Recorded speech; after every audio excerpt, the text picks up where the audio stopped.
right. All right. Yeah, we're good.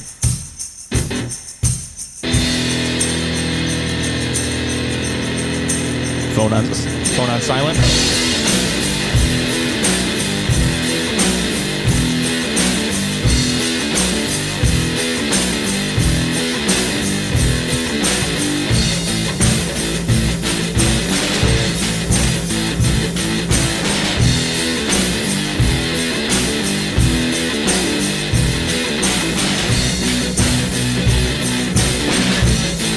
So I says to the broad,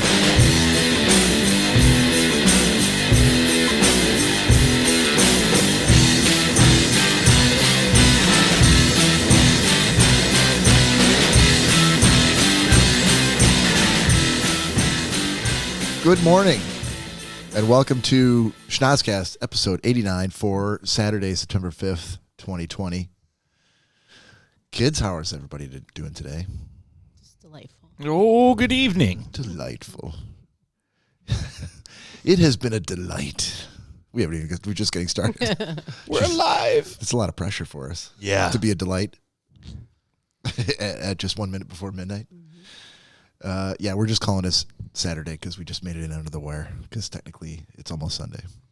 So, welcome to Schnozzcast. This is Bob. And to my left, the tired but satisfied Mr. Nick Bader. Yak Attack Nick is what they've been calling me on the river. Unfortunate. Across from him. Wow. Looking studious and hirsute all at the same time, Mr. Cory Selesky. Oh, hey. Hey-o. And our special guest to his left, Ms. Gina V. We're just going to say V. It's probably best. It's probably best. I actually got excited waiting to see how you would pronounce it. Oh, I'll give it a shot. Sure. Vlasblom. Vlasblom. Vlasblom. Vlasblom. Sure. Sure, sounds great. Vlasblom. Vlasblom.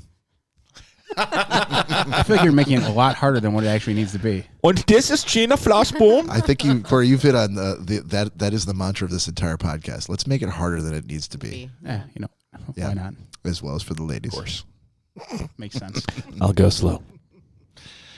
All right. So thank you for joining us. Hopefully everyone out there in Schnozzland, all you Schnozzeronis, we really got to. No, we don't. No, we really do. Schnozztonians. I'm putting that up there as a possible. No. I don't you like can, that. You can put anything up there as a possible. Can I? How about this? Schnozztafarians. Good night, everybody. How about Schnozzaganders? Schnozzgandians? Schnoz, no. Why you no. keep making it longer No. than it has to? I did. All right, so if you've got any more suggestions for us that are better than the shit we just threw out there, please feel free to email us at schnozzcast@gmail.com. So I don't know which order to go in here, so we're just going to start. They're all pretty cool. Well, as far as again the platforms, all the audio platforms, they don't have artwork for those on there. Yeah. So the only ones I have icons for are the social media. Okay. So you can rattle through the. We're just going to go then. So for housekeeping, all I need to do is remind the Schnozzganders to stream us. Gandering at my schnoz. Did I ever tell you about? I'm just going to take a slight detour here. When I was in Alma, there's a guy. He knows who he is, Dennis Regan. Well, now we all know. He knows who he is. He knows who he is. It was a fraternity function, and it was a pledging function, and we were all brand new pledges. It was the first. We did runouts the night before, big old party. Yeah, we're going teak. Yes, we're so excited. Everybody got drunk, and the next day they're like, all right, be there Sunday at 9. Be there at the house, and we got to the house, and we were scared out of our wits because they came full bore with what the kids are terming hazing these days. And so we're all standing there sort of in a big triangle, and all of the actives are just coming at us from every angle, just getting in our face. And he had All over the face. Yeah. he's wearing Coming at you from all angles. I'm sure they were. Sticky. He was wearing this fake Wasn't gay back then. glasses with Not that there's anything wrong with that. fake glasses. Shut the fuck up. Fake glasses with a big ass dick hanging off of his nose. And he would just come and get in your face and be like, you just call me Dick Nose? Did you? I thought I heard you call me Dick Nose. And you couldn't laugh. You had to try to keep it straight. Otherwise, that was it for you. That went so straight went out the window a long time ago. It did. So anyway, back to Schnozzcast. So please, you can stream us on iTunes. worst segue ever. Yeah. Podbean, Stitcher, Spotify, Google Play Music. Too slow or too fast? No, I say these ones you can go Doesn't through as fast as you want. Yeah. Gina, too slow or too fast? Bob's asking. Yeah. Too fast. Out of curiosity. Okay, gotcha. Slow and It's not a easy, race, Bob. buddy. Slow and easy. It's not a race. Any of your podcast platforms of choice you can stream us on. Also on social media, you can follow us on Instagram at Schnozzcast, or on Facebook at Schnozzcast1, or YouTube at Schnozzcast space podcast. Not bad. All right. So, kids, before we get into booze news, I think we do need to talk about some of the shenanigans, the tomfuckery from this week, in the form of a kayak trip, impromptu kayak trip. Yeah. And the main guy who really want to talk about it is now on his phone fucking around. So looks like it's up to you and me, Cory. Well, we're here. We are. We did survive. That's the biggest part of said trip. Yeah. So it started off with a bang, in which we were supposed to meet here at Nick's house in the morning at a certain time, and Nick was up. He was ready to go, but then decided he was going to go back to sleep and set the alarm, and he completely slept through it. And one of our friends showed up on time, knocked at the door. He's like, "Oh my God!" And I was probably a couple of minutes away from showing up there, but I was on the way to the store, and I started calling Cory on the way. Called him, no answer. Called him again, no answer. 16 times, 16 calls, no answer on either one. Of course. And so I'm like, he's not fucking coming. So I I made it to had 16 because it was I hit the 16th call right before I got to the store, and then I'm like, all right, that's it. So I went to the store and then came out, and then I came out to a call back from Cory. He's like, "Hey, what's up?" remember that thing we were talking about doing today at 10:30? Why are you calling me 16 times in a row? I'm like, Oh, I man, know are why. you coming? Yeah, I'm just going to roll out of bed right here and brush my teeth and throw some shit together. I'll be on the road. I'm like, okay. Yeah, my ringtone, the office theme was, I thought I was just hearing the TV going over and over again. Yeah, so lesson learned, change your ringtone. Yeah, To at something least- that throws you into a bit more of a panic, I will say, at least I have my ringtone on. So but it's not helping you. So set your ringtone to something. it eventually that- helped. I shouldn't have to call you 16 times. So Well, once I realized lesson, that an episode of The Office doesn't last 30 seconds. lesson learned, set it to like the Imperial March from Star Wars, something else that throws you into a bit of a panic, like I might be late for something. Not a beloved TV show. I'll think about it. All right, so we get here and get everything loaded, get out to the place, and you know what you're doing, right? You got 2 cars full of canoes and kayaks and supplies and shit like that. You got to dump all that stuff off. Nick and I got to drive down to the landing spot where we're going to end up and drop off one of the cars, then come back again, get everything ready, get in the kayaks, get out in the water, and we're like, okay, finally. And we're a couple hours later than we wanted to be, but it's fine because we're all together and we're all having a good time. The idea was allowing for that at the 10:30 mark. Yeah. And what made it easier is that we were Nick wasn't like ready on time and waiting for all of us the whole morning, so he wasn't as upset about being late as he might have been ordinarily. Everyone except for Tony was running behind, basically. No, I was there on time. Yeah, you were there on time, and then you had to leave several times. Well, I knew that Cory was coming. I'm like, I got another 20 minutes before Cory's going to get here, so I took advantage of that time. Yeah. I'm like, let me just go get some gas. Let me run back home to get the shit that I forgot because I clearly have time. And What did you have? Did you have to go home twice or just once? No, just the once. Because you forgot what? I had the Yeti that I wanted to bring. Oh yeah. And while I was there, on the way back, I'm like, oh shit, I need gas. So I got gas. And while I was there, I'm like, oh yeah, water shoes, forgot those too. So I'm glad I went home. But by the time I got back, we were not ready to go yet. So I saved the trip. And while you were doing that, I was like, man, I think it's probably a good idea to just Oh, go to grab the the- store and get food Yep. right now, you know, Yeah. because that's going to be another hour, especially if he's around when he gets to fiddle fuck into the store. No, we're going Yeah. to be there forever. Yeah, so we took advantage of that time we were waiting to get all that shit done. So we get on the lake and we're in the kayaks. We're in the kayaks and the canoes. We're Tony and Zeke in the Tony and Cory in the canoe. Zeke in the inner tube being pulled by Nick in his kayak. I'm in my kayak. So we get out and it's like a big lake, right? And all we can see is there's a bridge in the distance. Way off in the distance. It looked like it was miles away. Yeah, it was really far. Now, Nick had already done his research where he's looking up routes and he's taking screenshots of maps and things and sending them to us, which I'm sure, like myself, Cory, and anybody else who got those texts were like, yeah, great. And moving on. Like, I didn't read. like Jerry I'm with like, the- oh, Nick's on top of it. Like Jerry when the airplane pilot comes on and says, we're going to make a left over here. I'm going to bring her up to 33,000. Just do whatever the hell you Yeah, got to do. I that's don't care. fine. Yeah. They didn't pay. I'm like, Nick's on top of this. Got it. So we see the bridge. I'm like, that's where we're going? Yeah, that's where we're going. Which, if you look around, like, where else could you go? We didn't see any other direction to go. There's no outlet on the lake other than that, the bridge. So we start going that way, and we were like an hour until we got to the bridge. Yeah, but I mean, it was moving out that way too was very nice because we had the current and wind behind us. Yes, we were going So, with the I mean, current we were and with the moving- wind.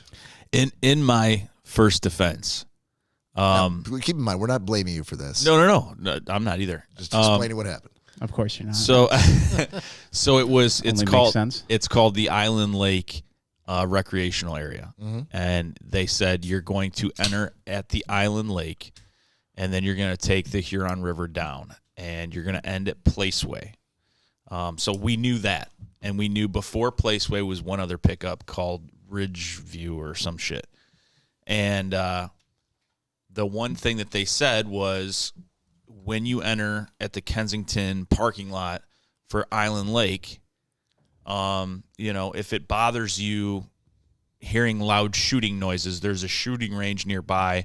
You can either go on Tuesdays because they don't do it, or go before 10 a.m. So when we got there, immediately we heard, I said, Right. that's the shooting range they're talking Yeah. about. And We knew we launched at the right spot. But we didn't. we were close to launching at the right We were spot. close enough where we thought it was the right spot. We were at Island So- Lake. We were at the Kent Lake parking lot. We were doing all those things. All the things right. And the only body of water that we could see had one way to go. Yep. So we're like, all right. So we go all the way to the bridge, and right before we get to the bridge, there's this gentleman in a kayak coming toward us. He's coming the opposite direction. He's coming underneath the bridge and the other way toward us, against the wind, against the current. We're like, hey man, and he's like, he gives us the high five, and we're all like, look at each other, going, I'm glad we're not that poor son of a bitch. Someone didn't even mention it. They said directly How'd you to like him. to- I like, did. hey man, you're going the wrong way. I said, going the wrong way. He's like, no. Right. So we keep on going. We go underneath the bridge and then come out, and we look to the right, and there's just as far in the distance, like another hour away, is like a water park slide on the beach, and we're like, well, I think that's where we need to go. So we're going that way, and we go probably like halfway there, maybe half hour's worth of paddling, and I stop, and Nick and I are kind of tied up together, passing the McGillicuddies back and forth for a shot. Yeah. And he looks at me. He's like, I'm looking at the map. He's like, look at this. He's like, I don't think we're going the right way. I'm like, what are you talking about? So he starts to show me. He's like zooming on the map. And see this? See that? Now this is the direction now see that? Now see where we are? And see where we're supposed to go? See how it's in the opposite direction? Like, I don't think we're going the right way. I'm like, Bob, I just have to say that the amount of ground we covered. So we worked hard to get there. when you're in a kayak, I mean, you're moving slower than walking speed, and you're doing a lot of work to do it. Except for the first part where we were going with the wind and the current. We're making good time. But the thing we made great time. But In the wrong way. the fact of the matter was it was such a large scale lake. I mean, it took us a good 45 minutes just to get across it with the wind helping us. Yep, for sure. And we're not talking about like a little wind. We're talking about like very, very, like I could hold my paddle in the air. I was wearing a hat like Cory's wearing a hat with the bill facing forward, and I was like keep my head down to make sure it didn't blow the hat off my head. It was very, very strong wind at our backs. As a matter of fact, too, Tony and I even said, because we got out there, we started paddling, and then we realized like we don't even have to paddle. All we have to do is steer, because the wind, since we had a way larger surface area with the canoe, I mean, it took us yards ahead of Nick and Bob. Yeah, we had to work to catch up to those guys. And Tony and I were just sitting there like, this is absolutely amazing. Not to mention, Bob's towing like 120 pounds worth of beer and ice in a Yeti on a tube. I'm towing about 560 pounds of Zeke. I was only going to say 375. Which for everyone on Facebook Live right now, you'll see. This is is he? I got it. There's no way he's watching. No, he's not watching. There's just a picture of him up on the. Oh God, no! But with the wind at your Yeah. back, knowing you're going down river, that's not a problem. You know. Yeah. So I'm like, okay, you know who's gonna love this news? The fellas that we got to turn around, and he goes, you know, we could just paddle over to because we were right by the road. There's like it wasn't really a bank, because I guess it was a river bank and not like a shore or a beach, but it was just like a bunch of it was like a shrubs. steep drop off with a bunch of brush. You couldn't like paddle your kayak or canoe over there and like put it on the land and get out and stand up at all. But above that, there was a walkway, and then there was the road above that. He's like, we could just go over there and pull these out and just walk back. We'd probably make it faster. And I'm like, you know who's going to hate that walking shit with the canoe? Cory. He's never going to go for it. Well, the thing is the insult to injuries. I wanted to get a second pair of eyes and a second brain in on this, because clearly mine wasn't working, or my GPS wasn't working, or something was wrong. Yeah. And with the sun and my phone at the highest brightness to where it even warned me, you know, this kind of brightness level, you know, I mean, it literally warns you like this is too bright. Yeah. And you still could not see it in the sun. So we had to go under a willow tree. Yep. And I'm like, you have to see this. He's like, well, if that's the way we got to go, we got to go. I'm like, no, you have to. I need two of us need to turn our key on this, because this is going to be right. A horrible decision if we have to go back. Right. The nuclear code has to be verified by two independent sources. And once he realized, yeah, that makes sense, I saw a look on Bob's face as if he had just seen a ghost. He realized, because there's nothing, there's what are nothing you can do. There's nothing you can do. do. We have to go back. It's going to suck, and there's nothing you can do. Yep. And while we're thinking of this, next to this willow tree, there's a pedestrian path that goes along the entirety of the park. Above the bank, right. So it's about 7 feet up. I mean, if it was just me, I could get there and I could get my kayak out of the water, no problem. But with the canoe and everything and having all the people and the coolers and stuff, it just wasn't an option. Oh yeah. But it was so much of salt in the wounds to see mothers with strollers lapping us, moving, Hi, guys. moving, yeah, not even a little faster, way faster than what we were moving, just to get to that willow tree, which was 10 feet away. Yeah, in the wind. And popular thinking says that it was right then that we lost Tony. When Tony discovered, he was out. Turn around and go back the way we came. He was like, so once we get back there, we're gonna go right back to where we launched, and then that's gonna be it. Right, then we're going home. He said, we're done. He goes, well, I guess we're done. I said, what's done? And it's bright and it's sunny and nice out, and it's only like 2 p.m. or something like that. And I'm like, what's done? We just got here. Well, by the time we get back to the other side, I mean, it's it. We're done. Yeah. And I'm like, I'm just not going to talk about it because this is going to suck anyhow. So we'll talk about it when we get there. Right. Yeah. Bob went into this mode once deciding in his own head that there was nothing you could do. Just bend over, because that's it. There's nothing you can do. You might as well. We've all been there. You might as well just think about something like a nice Christmas you had when you were younger or something like that. Yeah. Because it's just going to suck at any angle it comes from. Right. And once he made up that decision, we broke the news. It was like, all right, well, I'm my own person, so I'm gonna take off. And he was significantly further than us for quite some time, and I'm like, Bob's got to be pissed. No. I was just like, just bear down. Just let's get this fucking thing over with. Yep. We know we got to get back there. This is the part of the trip that's apparently not going to be fun. So there's usually part of every trip, if you've got kids and you've been on a vacation, like there's a part that really sucks where you're like, man, it was a great vacation if it wasn't for that 6-hour span where all my kids were crying and they wanted to go on the ride with the line that was the longest. And what are you going to do? How long were Just- you on the river until you figured out, like, oh, I think we're going the wrong way? It was a good hour and a half. Well, first of all, At least an hour and a half. we assumed based on the map and based that there was only one way to go. Yeah. That Well, you're going to hear in a second why we thought that. the Island Lake Inlet led into the river.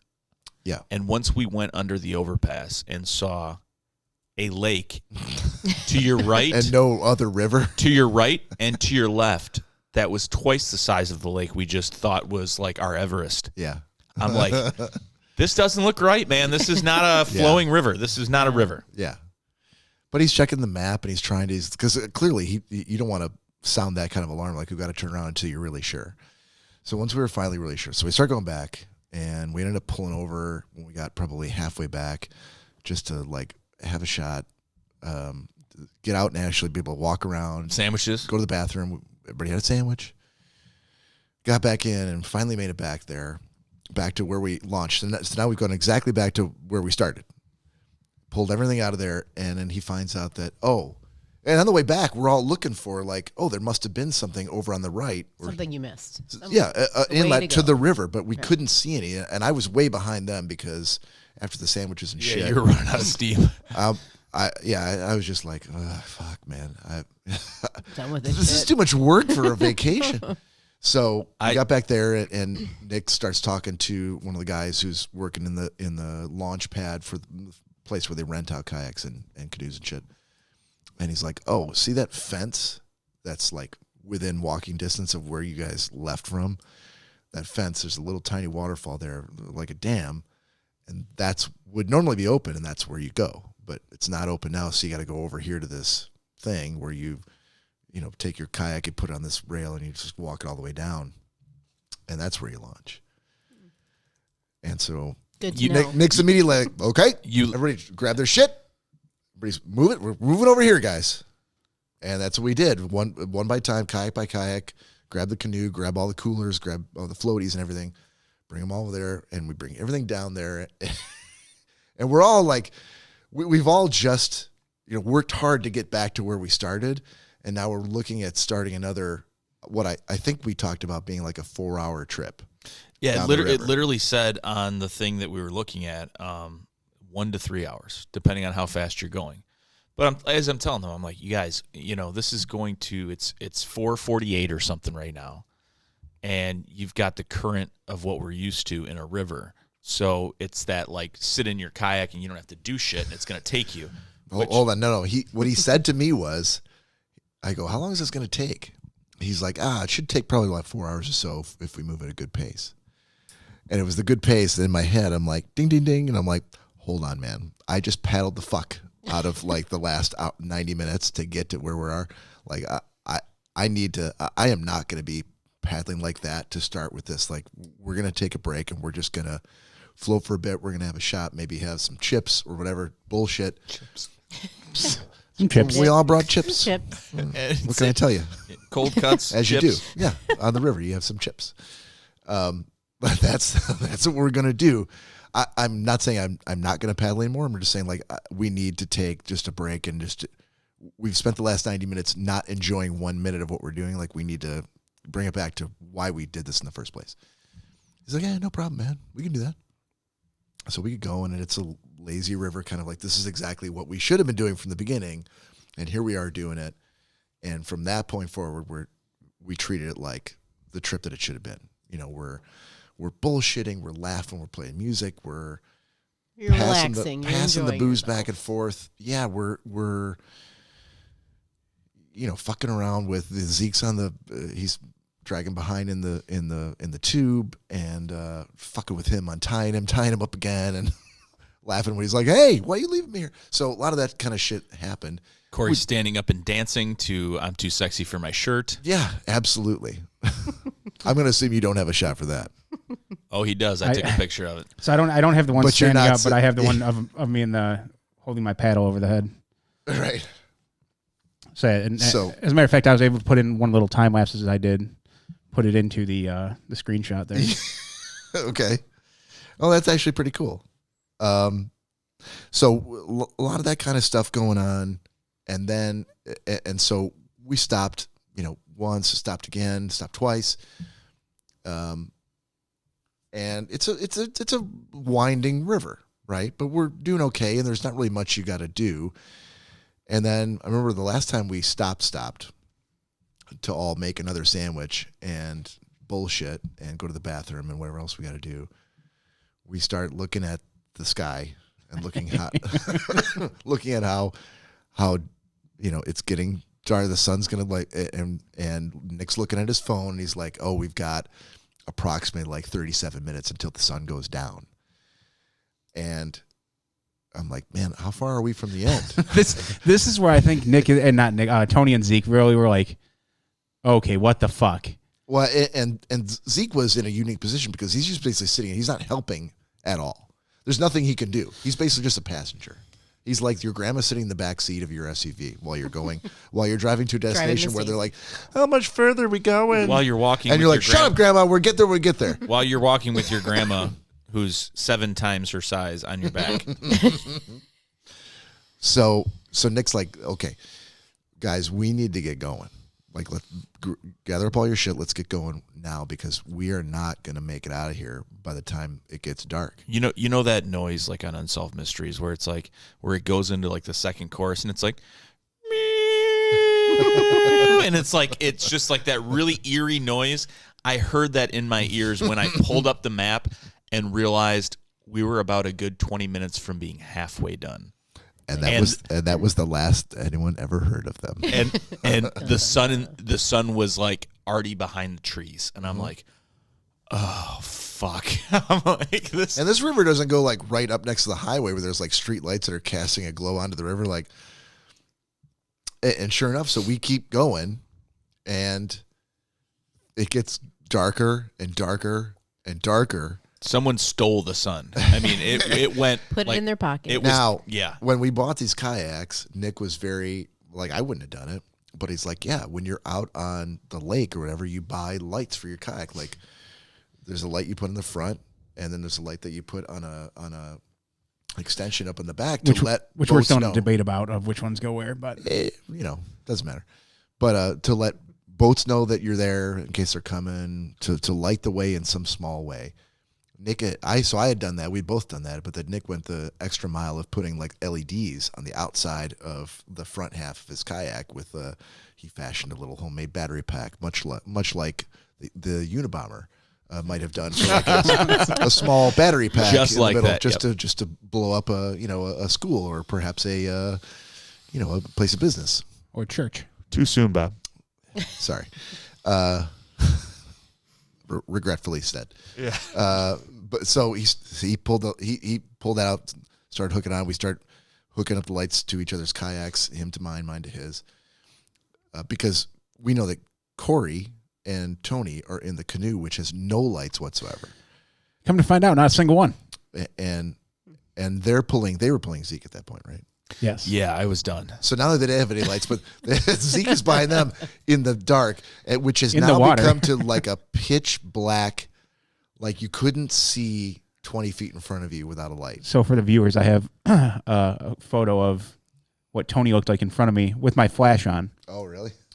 And you can barely see Nick's kayak off in the distance in front of us.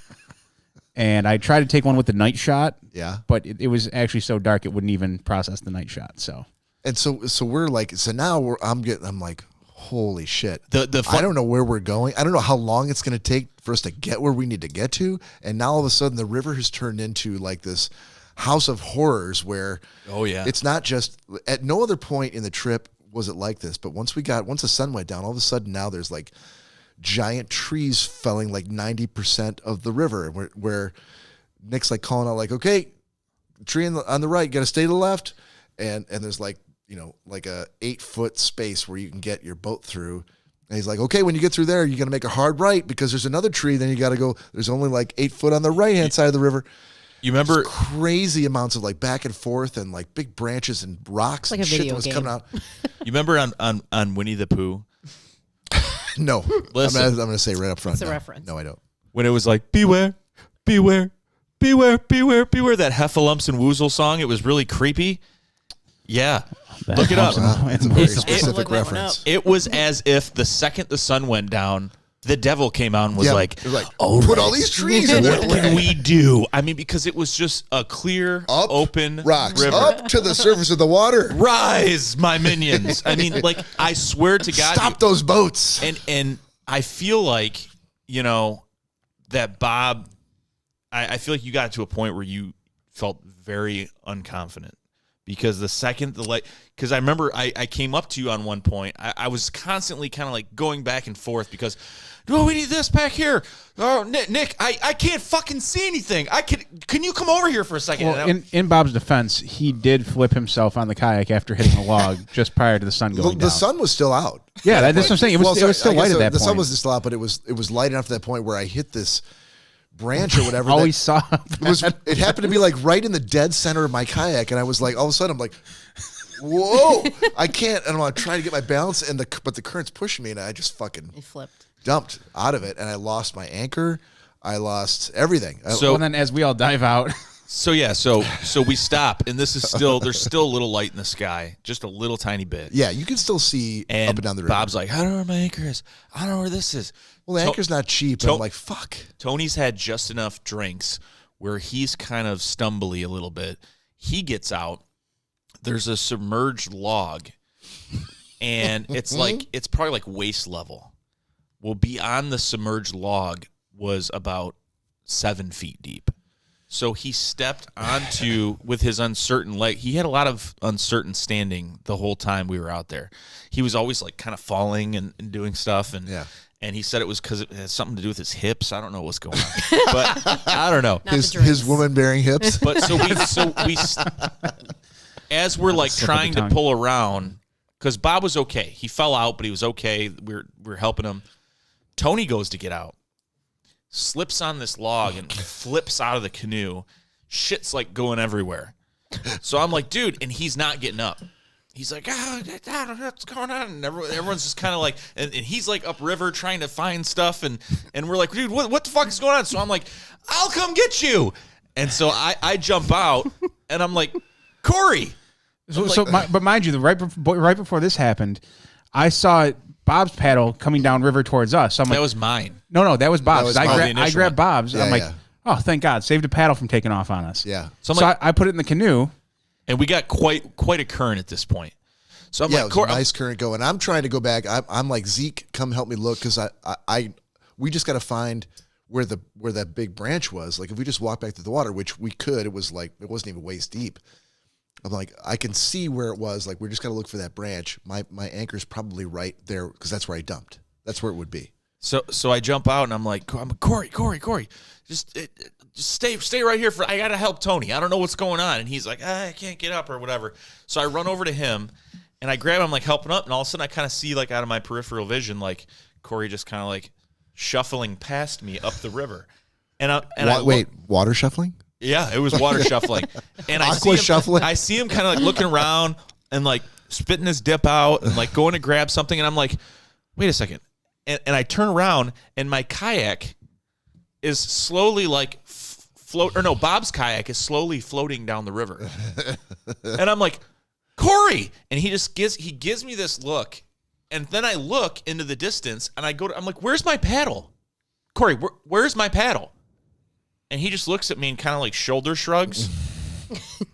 And I think he said something like, hey, I can't be everywhere at once or something like that. And I already saved Bob's paddle. And I looked.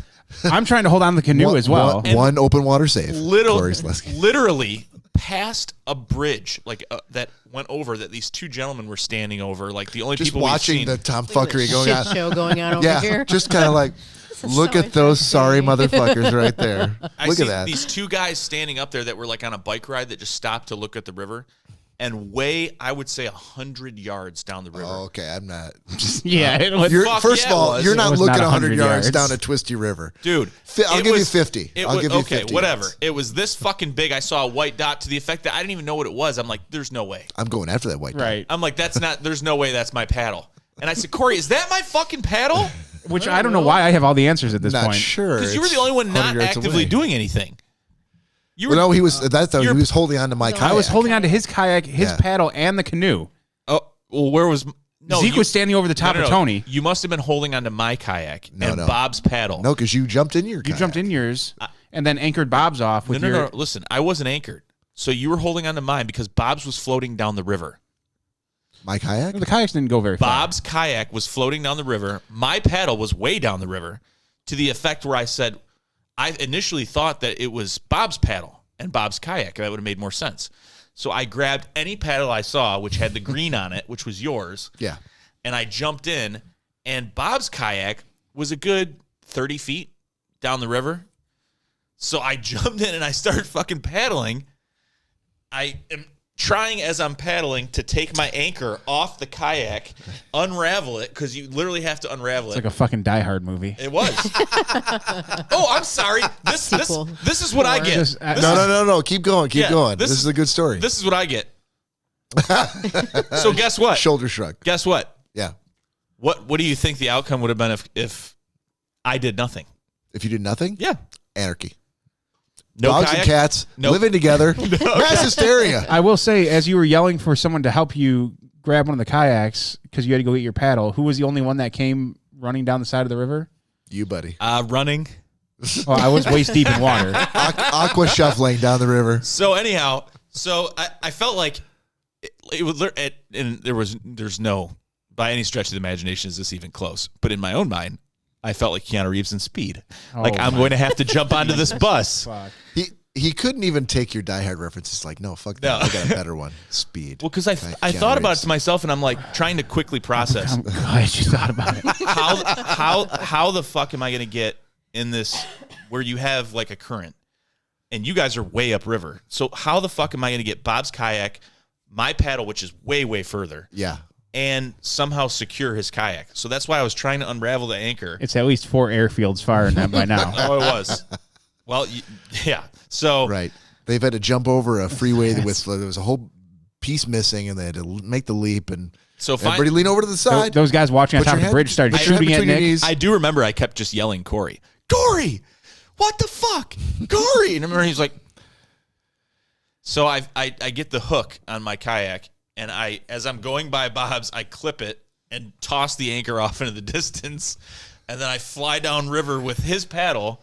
It's very dramatic. It was. All of this is very dramatic. It was. And by the way, our Schnozzcast listeners are Schnozztafarians. I'm just going to try to push that really hard. No. You really are. Are dying to hear how the story ends up. So this is gripping. So keep going.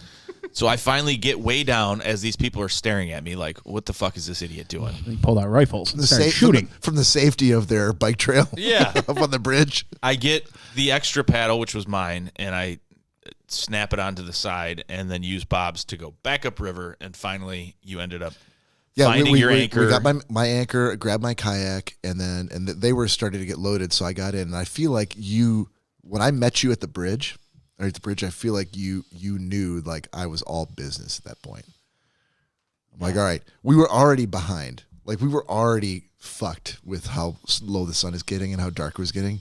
We've just now, thanks to me, dumping in the river and the chaos that ensued God. are now even further behind. And I'm like, Nick, we gotta let me grab onto that and get back in my kayak. We're gonna go. That's where they can jump in and get in the canoe. They just gotta drag it down here. Yeah, because that was as Bob was saying, business.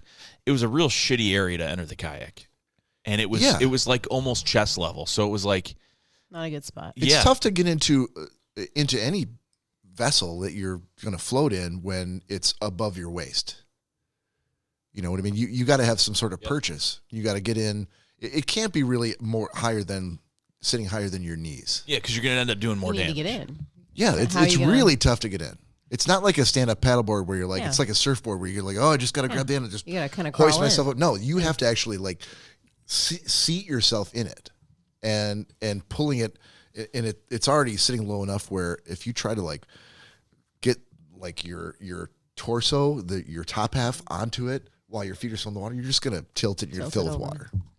So everybody gets back in. We all get back in the river, and now it's getting fucking dark, and we're starting to get the old Disney movie horror films with all the trees with the branches that are like reaching out to swipe at your clothes, and trying whatnot. to grab you as you go by. And the thing that really sucked for me personally was that I was dealing with pulling this fucking cooler. I've got a tube floating like 10 feet behind me, tied to the back of my kayak with this 120-pound Yeti cooler full of beer that none of us are drinking because we're all just trying to get the fuck off this dark-ass river. And every time I had to, make a turn, like a 90-degree turn after I go through, past a tree to get past the next tree, this fucking thing floating behind me is getting caught in the branches or caught wherever, and it's stopping me to the point where I'm just trying to make sure that when I get caught by it, I'm not at the point where like it's going to flip me out of the kayak. Like, can I just hold it still? And then I got a call, which sucks because I know these guys in the canoe have no lights, but I'm like, fuck, man. And they're going like, Bob, you okay? And I'm like, nope, not okay, stuck. And they're calling like, Nick, Bob's, and he's like, I'll come back and get him, which is awesome. And I knew he would, but he's got the only light. So he comes back to get me, and they're still going They're in because the darkness. they can't stop. Like with a kayak, I can kind of like paddle backward and I can try to tread water. But in the canoe, like they're going. Doesn't matter. They can't stop. They can't slow down. We also All they can't can do, see, They so- also really can't. Not only can't they see, but they really can't turn very well at all. The And- mobility of the canoe is not very good, and they're also towing a guy who's sitting in a tube behind him. So, the sad part was, Zeke was doing nothing, but that particular tube had a bottom to it, but it's a mesh bottom, and it's made for a nice sunny day. So it's not It's made. also made for someone lighter than Zeke. Yeah, It's not night river rafting. It's not made for 68 degrees, pitch black darkness, sitting in cold water, and the whole time half of his body was sitting in water on the entire trip. And he's okay with feeling helpless, but I would have lost my mind. There's no way I could have done that. so we got to the point where, okay, this is what life is right now. This is what life is. I could hear a little panic in kind of everyone's voice, and it went from we're here to drink beer to now we just got to get out of this. Yeah, we got to try to survive the night. Because there was a point in which I'm like, okay, I have, maybe Nick does, and I'm trusting that he does, and it makes me feel good that I feel like he does, but I have no idea how much farther we have to go. I have no idea how much more of this shit we have to deal with until we get to like a more wide open space in the water where I have to deal with fucking giant 100-foot trees. Yeah, covering because there were a couple times too where Nick would get ahead of us, and with his light, you could just see like it's almost like we dead end in the river. Yeah, if you got to a point, even with my light, I had a light in the front of my kayak too, but you would come through the trees that were coming over the river to like an open space where you're like, oh fuck, thank God there's no trees here. But it's just like a wide open, like 50-foot by 50-foot, circle of water, and the current's still taking you toward in that circle, but you can't see like, do I go to the right? Do I go to the left? I can't see any, like, where does the river go? No. You can. The best way I think to imagine it is the width of this river was probably about as wide as my basement, without any obstructions. So now if I were to fill this basement halfway with water and turn off every single light. Yeah, and just give you like a very dim flashlight. And then, almost close your eyes because the flashlight, other than seeing the reflection of the flashlight in the water, they weren't directional flashlights. These lights are kayak lights that are supposed to be 360 lights that are supposed to just be a light that can be observed from every direction. They're not a focused beam. So if we had like a torch flashlight, that would have been amazing, but we didn't have that. So it literally was, for me it was difficult. And I had the power bank light, I had my phone flashlight on. At one point, you went back and gave your power bank light to these guys in the canoe so they would have some sort of light. I kept asking them. I'm like, can I give you something? Tony kept saying, no, we're fine. I said, is it better if I put the light on the back and the front? No, I said, does that take away your night vision? He goes, yeah. At some points, like if we were to look ahead and Nick was directly lined up with us, all you saw was just this bright white light, and we couldn't even see anything. But just imagine being in a boat, hearing water and hearing wind, with your eyes completely closed. I mean, that's what it was. You could not see anything. And I remember there was on the scary side. There was one point where, Bob had already flipped. He already got to a couple points where now everyone's kind of calling back and forth to me because I had at least the most light, and which still wasn't good because I could see 5 feet in front of me that there was water, and that was about it. And you can't hard charge into a wall, so you're really gingerly going now, And he's yelling from the back like, "Oh, tell us what it is. What is there something in front of us? You have to call this out. And it's to the left. What? And then I hear them. We need you up here, man. Probably wasn't helping. And we like I need said, you up here. We need your light. So I should paddle back up to them. Now looking back on it, I didn't realize because there was a couple times where Bob got stuck on something, and he's like, "Yep, I'm stuck." I'm like, "Dude, just you can. I guarantee if you put your paddle down, you'll be able to back." But going back to the point where I kind of forgot that he flipped his kayak just several moments prior. That I'm sure everything that touched the bottom of your kayak, you were probably like, "Oh shit, okay, it's dark. If I flip, I'm really fucked." Yeah, because I have no idea how deep it is, and if it's that deep, like I'm not going to get back in this kayak. Right. And this is the thing. We hit a point, like we said, the cartoon tree hands are coming out of the water, and the devil's got demons rising from, and by no stretch of the imagination are we really even exaggerating. We're all stone sober at this point. Stone sober. Because you had just in a panic. panic we just mode. need to get down the river. You literally had a clear river. And it was pretty obvious that at one point, I don't know if it was in the recent future or the recent past or not, there must have been some sort of like a tornado or a funnel that dropped down in this area because there were like 50 to 50-foot trees. 1, 2, 3. I mean, across, like he said, 95% blockage in many areas. Huge. Imagine a huge tree across this basement with all the branches and everything like that. I mean, yeah. Because then I kept thinking to myself, and I don't want to panic anybody, but I'm like, no one is. I think everyone's already panicked. No one is right. We're not seeing what he's seeing because he's kind of taking the lead, but he's trying to call it out as best he can.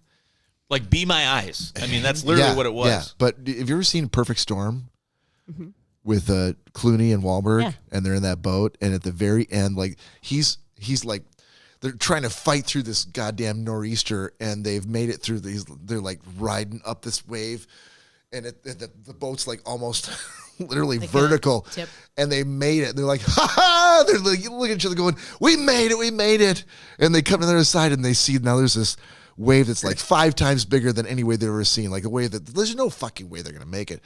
And they're like we were like that every turn we made. We're like, holy shit, that's what we got to go around. Like every turn was worse. The sad part is that I kind of was like doing the scouting. I had to yell out the commands like, stay to your left, stay to your right, because What? We can't. So I would significantly go further ahead, and then I get yelled at for going too far.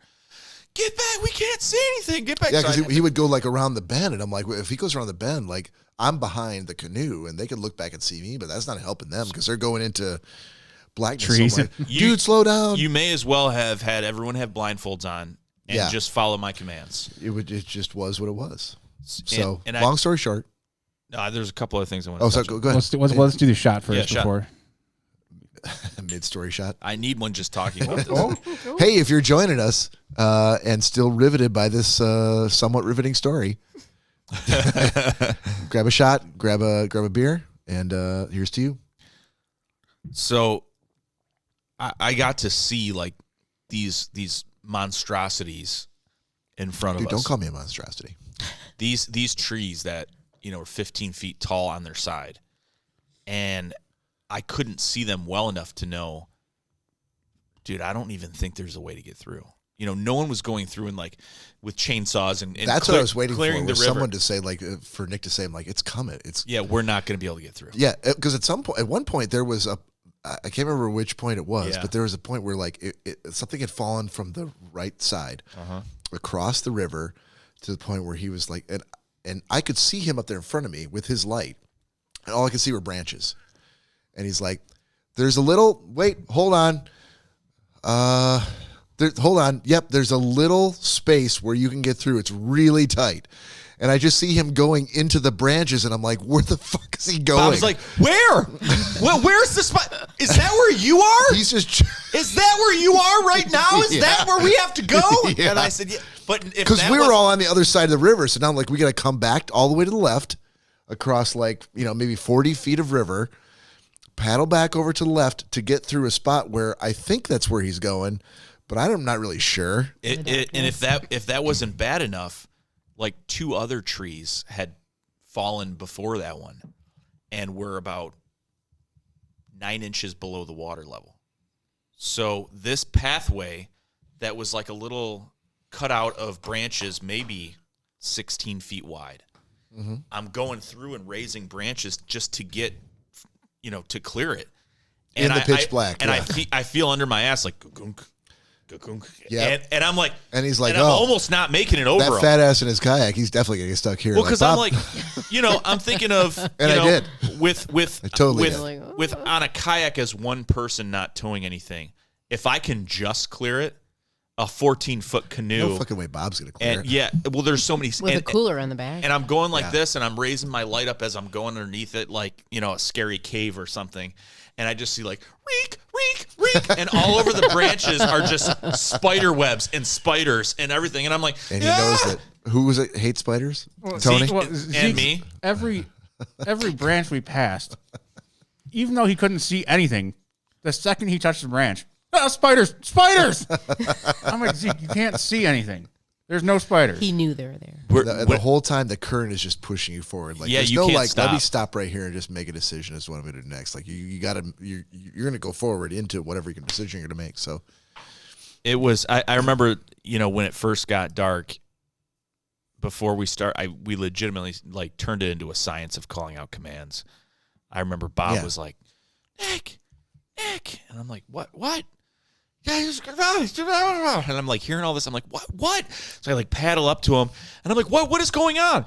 Well, you got to say something. What? I can't see what's in front of me. And I'm like, dude, okay, there's a tree in front of you. You go to your left. And he was like, where?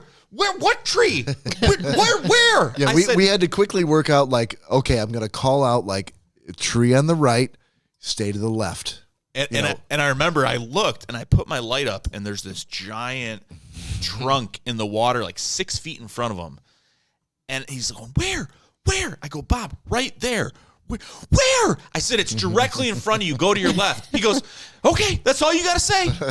And I knew, I'm like, too late. Maybe. Too late. No, I was like, I could barely see this, but clearly he couldn't see it at all. Yeah. And I was like, that's when I knew he was dead. He was. Eyes. Yeah, I couldn't see much. But people that wear I wear contacts. So people that wear glasses, I know my mom's telling me all the time. She's like, I will not drive it. She's like, I will not drive at night. It wasn't like that. No. It's not like it's night. Could be night blindness.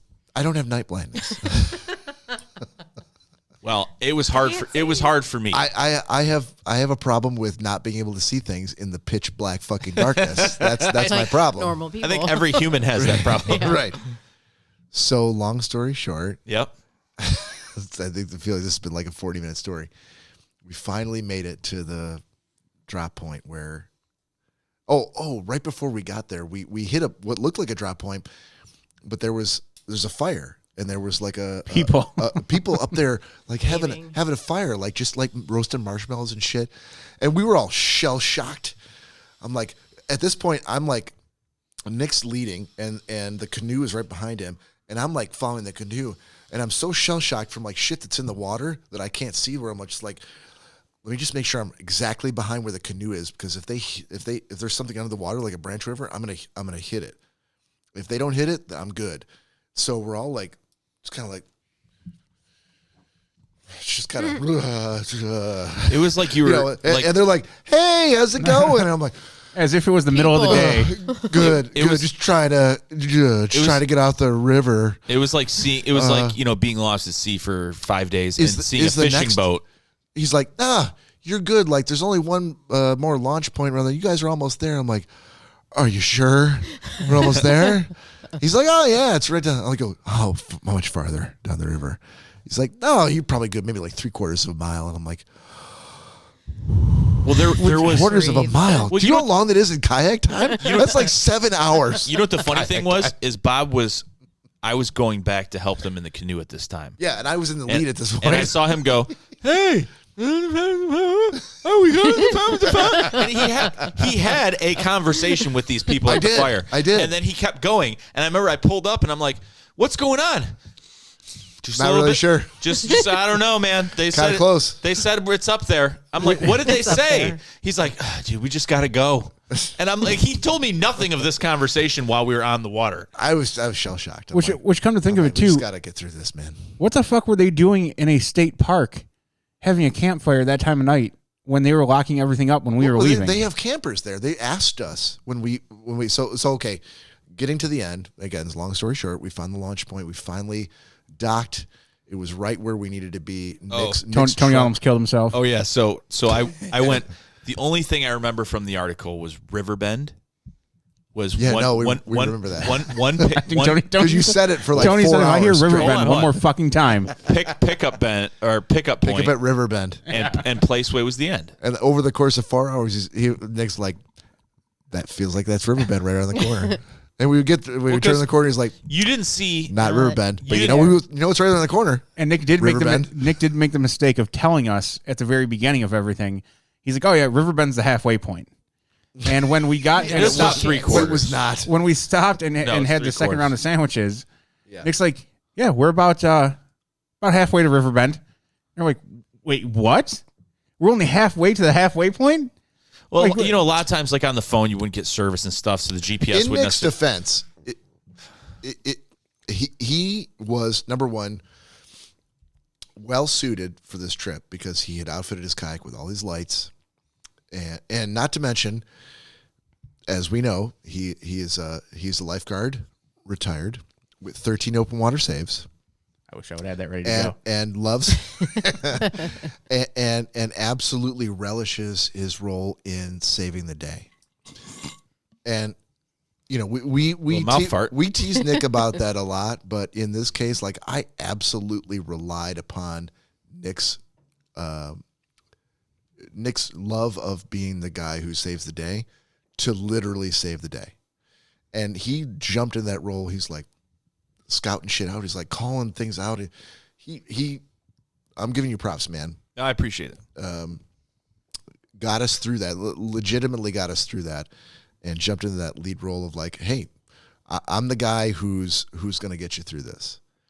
And as shell shocked as we were as having to get through this, running this fucking gauntlet of this Disney House of Horrors winding river, he did. And so we finally found the spot, and we all just kind of paddled as fast as we fucking. Once we saw, he's like, "Here it is, here it is." Well, I remember I'm like, paddle. him and I talked about it the other night because the picnic areas and the fear was, even with me, was that nothing's illuminated. You have like a brown stake park sign, maybe.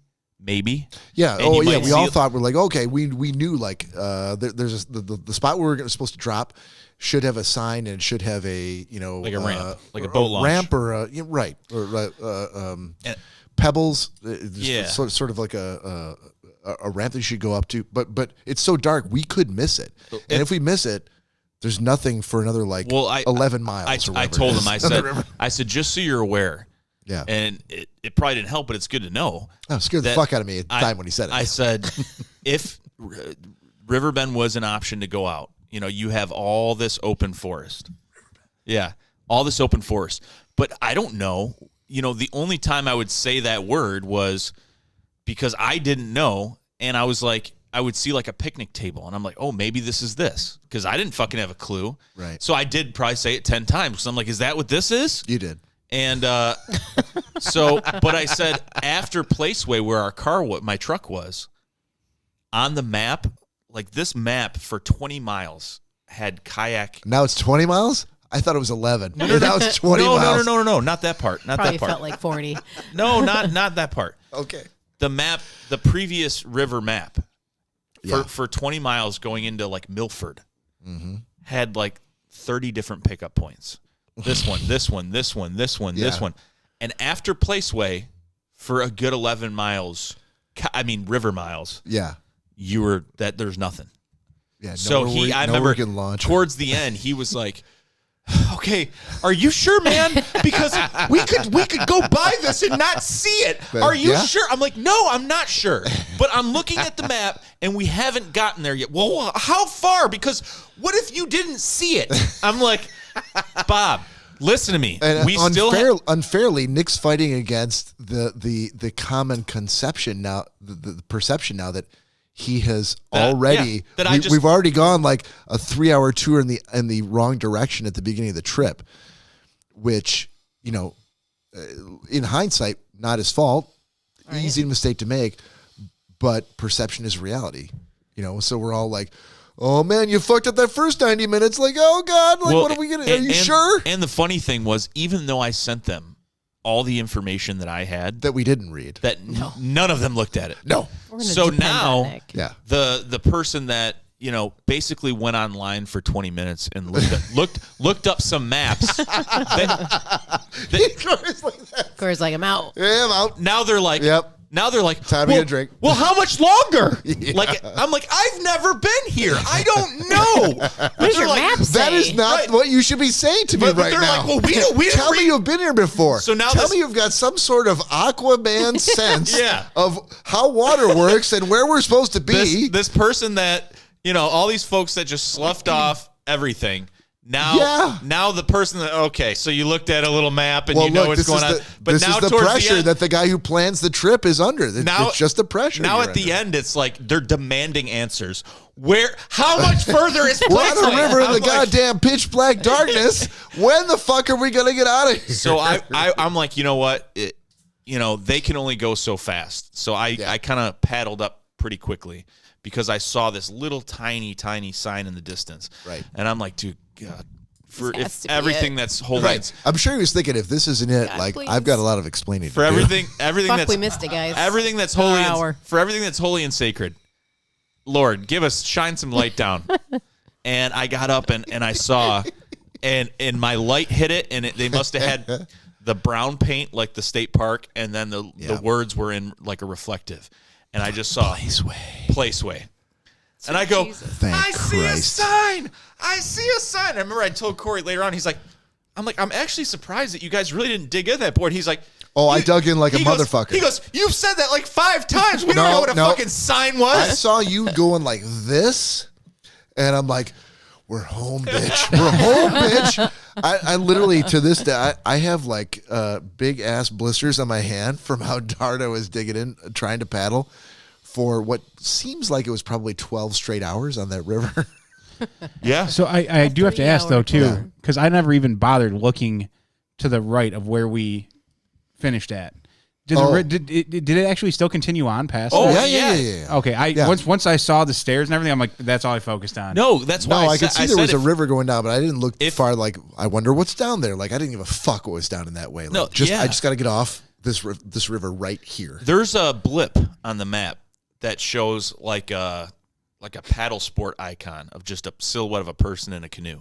Guy having fun. Yeah. Paddle. Not you guys. Those blips on Google Map mean those are pickup areas for paddle sports. Mm-hmm. And the Huron River goes from Brighton all the way down to Flat Rock, and even further. So it can fucking continue. But that's what I was saying, that none of those icons were for the next like 11 miles. So had we missed that, we would have been fucked.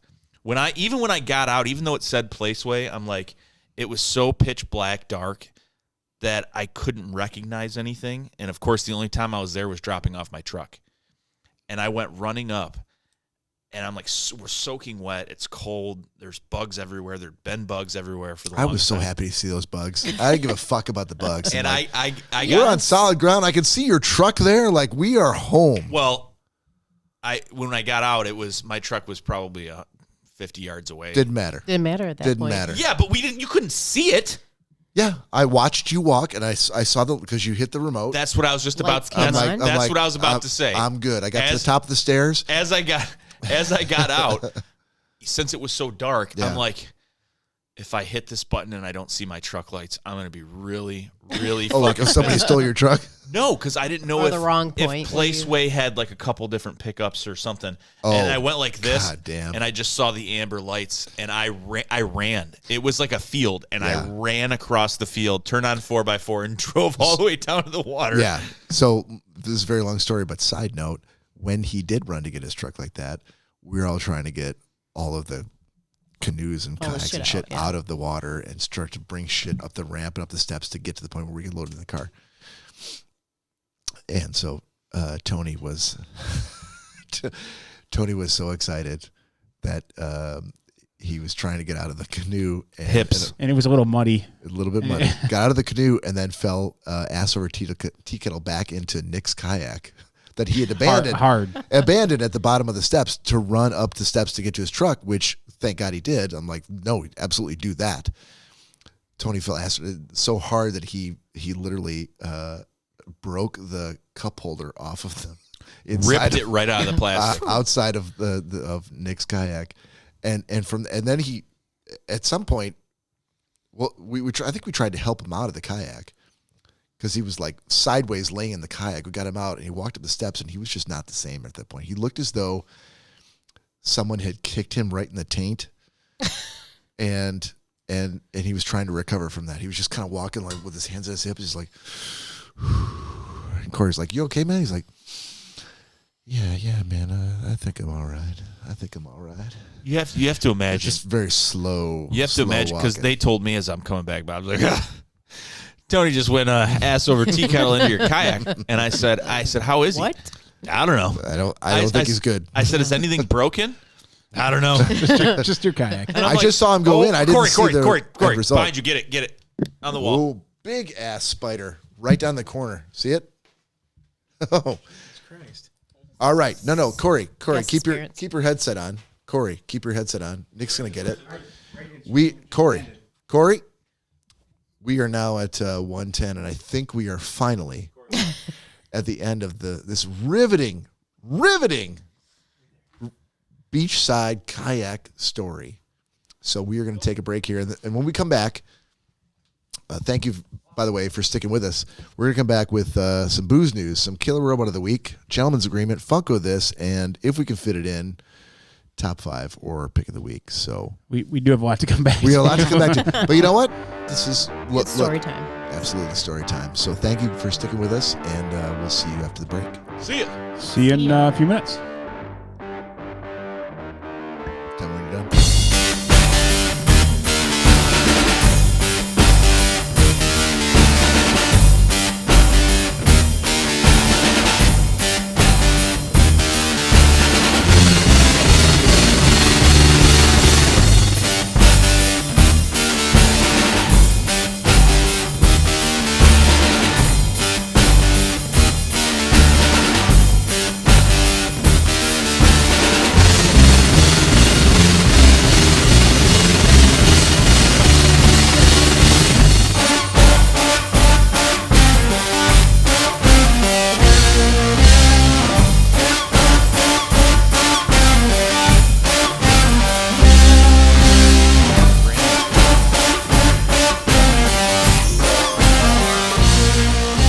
We're back. Hello. Part 2 of episode 89, and so we got a lot of stuff to get through because we had a big long story about kayaking. So let's get into the booze news. And now it's time for booze news.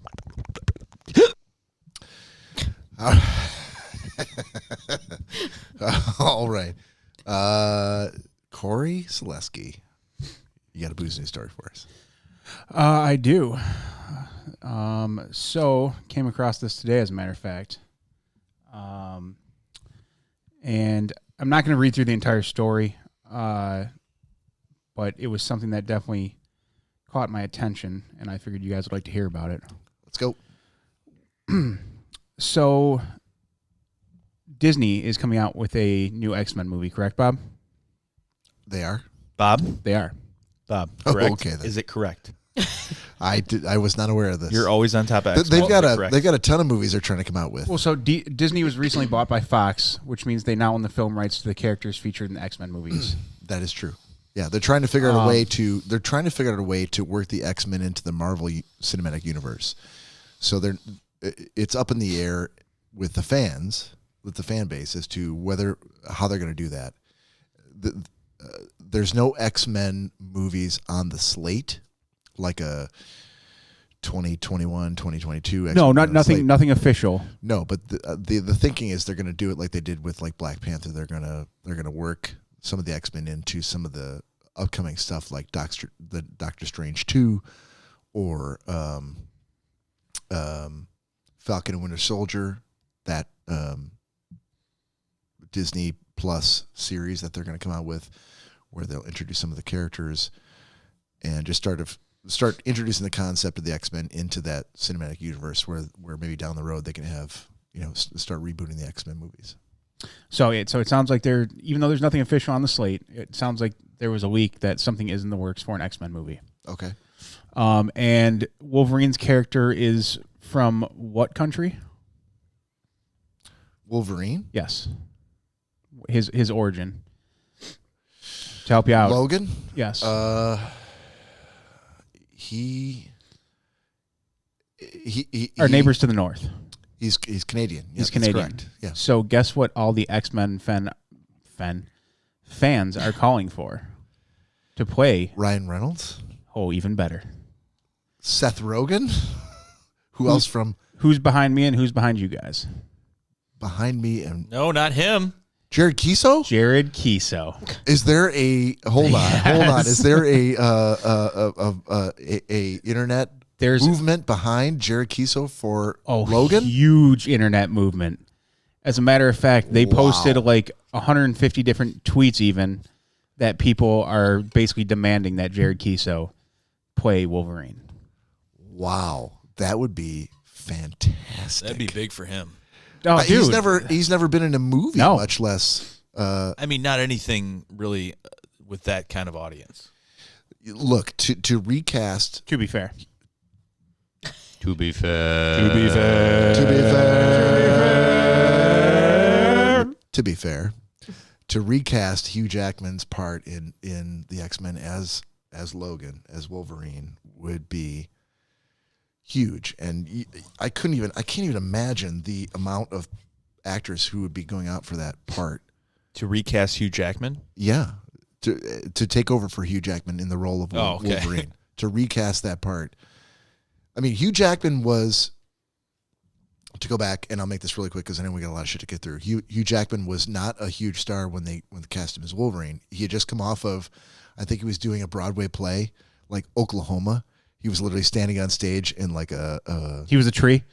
No. He was like one of the leads in Oklahoma. But Mom, I was a tree. He was wearing he had like a corncob pipe and he's wearing like a country hat, singing, "Oh, Oklahoma," where the winds go sleeping across the plains. Yes, that's what he's doing when they cast him as Wolverine, and even he was like, "I'm not sure I could do this part," and they were like, "You're exactly what we're looking for." So it's not like they will cast the right actor for the right part, but Jared Keeso, as much as I would want to see him be Wolverine, I can't say that would be an uphill battle for that to happen. It doesn't seem like it's going to be that much of a battle. Yeah, well, I mean, unless Hugh Jackman doesn't want to do it or something. He's already retired. He's already out. Oh, really? He's retired. Yes, he did Logan. The movie Logan was his swan song, and it was based off of a run in Marvel Comics where I think actually the run in Marvel Comics was called Old Man Logan, where he was a guy who Wolverine, the character, has lived for like probably over 100 years and is still looking like you're seeing there your spare parts, bub. Right. He was in World War II. He fought in Vietnam, et cetera, et cetera. Like he part of his having adamantium claws and all that kind of shit, healing abilities, like he ages very, very, very, very slowly. But the Logan movie was him at the end of that run. Like he had aged to the point where like his abilities were kind of failing him. He was at the kind of the end of his run, and he actually died at the end of it. Spoilers. So yeah, he's done, and he said like I don't have any interest in returning to that role. Now, if somebody dangles, $600 million in front of you to come back to the role of Logan, I'm sure he's going to be like, well, let me rethink that a little bit. Right. But that is very interesting that Jared Keeso has been. How many? Is there a petition, Cory, for him to be? Yes, and as a matter of fact, it apparently has over like 150,000 signatures already, and I don't even know when that came out. Okay. So, dude, basically, Jared Keeso, from his tiny role as, producing and writing Letterkenny, has now basically gripped the nation and further. Grip the Canadian nation. No, there's people from the U.S. too that are all over this. So I mean, dude, talk about going from nothing to potentially being a huge fucking movie star. That would be. I can't imagine something bigger than that. We've been Letterkenny fans going back for a long time. We've seen him live. Nick's basement is festooned with Letterkenny paraphernalia. So that would be utterly fantastic if that happened. Yeah, that'd be awesome. What can we do, Cory? What can we, as a little podunk podcast, do to further? I'm going to have to find the petition at least, and we're all going to have to sign it. I think we are. So we can start there, and then on future casts we can like when the president signs something into law. Can we have something like that? We sit at a big desk and then we show it to the screen like this. Sure. Yeah. We can Why definitely not? do that. Yeah. Why can't we? Nobody's stopping us. I don't think he actually holds it up and shows the press. No, he does. Yeah, he makes a big show of it. Yeah, he does. No one's stopping us. Yeah, that's awesome. So I thought you guys would be excited to hear that. Very Absolutely. cool. Nick, you got one too? I do. So it says on Tuesday, a woman named Jenna Evans was on a high-speed train that was racing down the tracks when her fiancé by her side saw some bad guys that suddenly appeared. There was only one way to protect her 2.4-carat diamond engagement ring. Swallow it, as you would. What? She didn't want to be robbed of her ring, so she swallowed it. Okay. That's what Sarah did. Several surgeries later. Jenna, I'm sorry. Stupid Jenna. She said, Fucking Jenna. She said, I popped that sucker off, put it in my Dumb mouth, bitch. swallowed the ring with a glass of water, and then she woke up. What? She was dreaming the whole time. But she did actually Did she ingest her swallow ring. She was dreaming of being on a train and being robbed and Did everything. she swallow the and- ring in her sleep? And she wanted to swallow it. Did she swallow it, actually? Excuse me. So Evans was relieved on Wednesday morning that the whole episode had just been a vivid, bizarre dream. That she told today was a very James Bond moment that she had. That is until she realized she woke up with no engagement ring. Evans, who has a history of sleepwalking, soon realized that while the bad guys in the high-speed train had all been her snoozing subconscious, the consumption of her engagement ring was definitely not. When I woke up in the morning, there was no ring on my finger, Evans told today. I couldn't help but laugh at it. And then I had to wake up my fiance and tell him that I swallowed my engagement ring. Evans said on Facebook that she had to Google if adults often swallow rings. It turns out that children do it more commonly. Evans went to an urgent care clinic where doctors decided against letting the ring pass naturally through the 29-year-old's Through the ring. through the That's awful. Yes. through the 29-year-old's slightly darker ring, and instead referred her to a gastroenterologist. The gastroenterologist promptly performed an upper endoscopy, which is the insertion of a small camera device down someone's throat. Evans wrote that she began to cry as she signed the release forms for the upper endoscopy, fearing she would die during the procedure and not get to fulfill her dream, marrying her fiancé. I think fulfilling her dream has really got her in the problem in the first place. What the fuck? Seriously. I waited a long time for that damn engagement ring, and I will marry Bobby Howell, damn it, Evans wrote.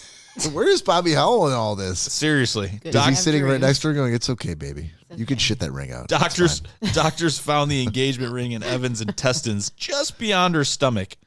She said to her fiance, return the ring to her on Thursday. Bobby finally gave me the ring back this morning. I promise not to swallow it again. We're still getting married, and all is right in the world. I don't know. Diamonds are pretty rigid. That might have picked up a couple things when it was going through the system there. I'd recommend cleaning it. Yeah. Taking it for a good cleaning. Barring any further somnambulist snacking, Evans and Howell plan to get married in May of 2020. Yeah, I don't think this is the end of the story. I see her swallowing that ring again. She sounds kind I of feel like like she just wants some attention. Yeah. she sounds a little psycho. A little bit. Well, that's booze news for the week. And now it's time for booze news. We should do. And now the end of booze news. Yeah. We should have another. What I should have is something for Killer Robot of the Week, but I do not. We still need to work on that.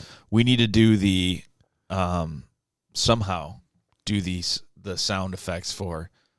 She blinded me with science. Boo boo boo boo. Something like. Or we could do what we're stuck with right now, which is this.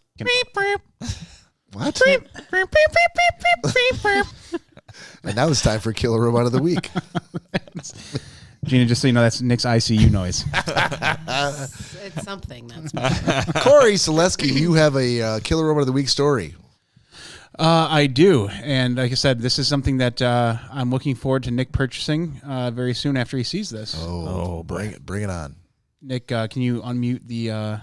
I already see the eyes, and I think I know what it is. Can I unmute the TV? I sure can. Please.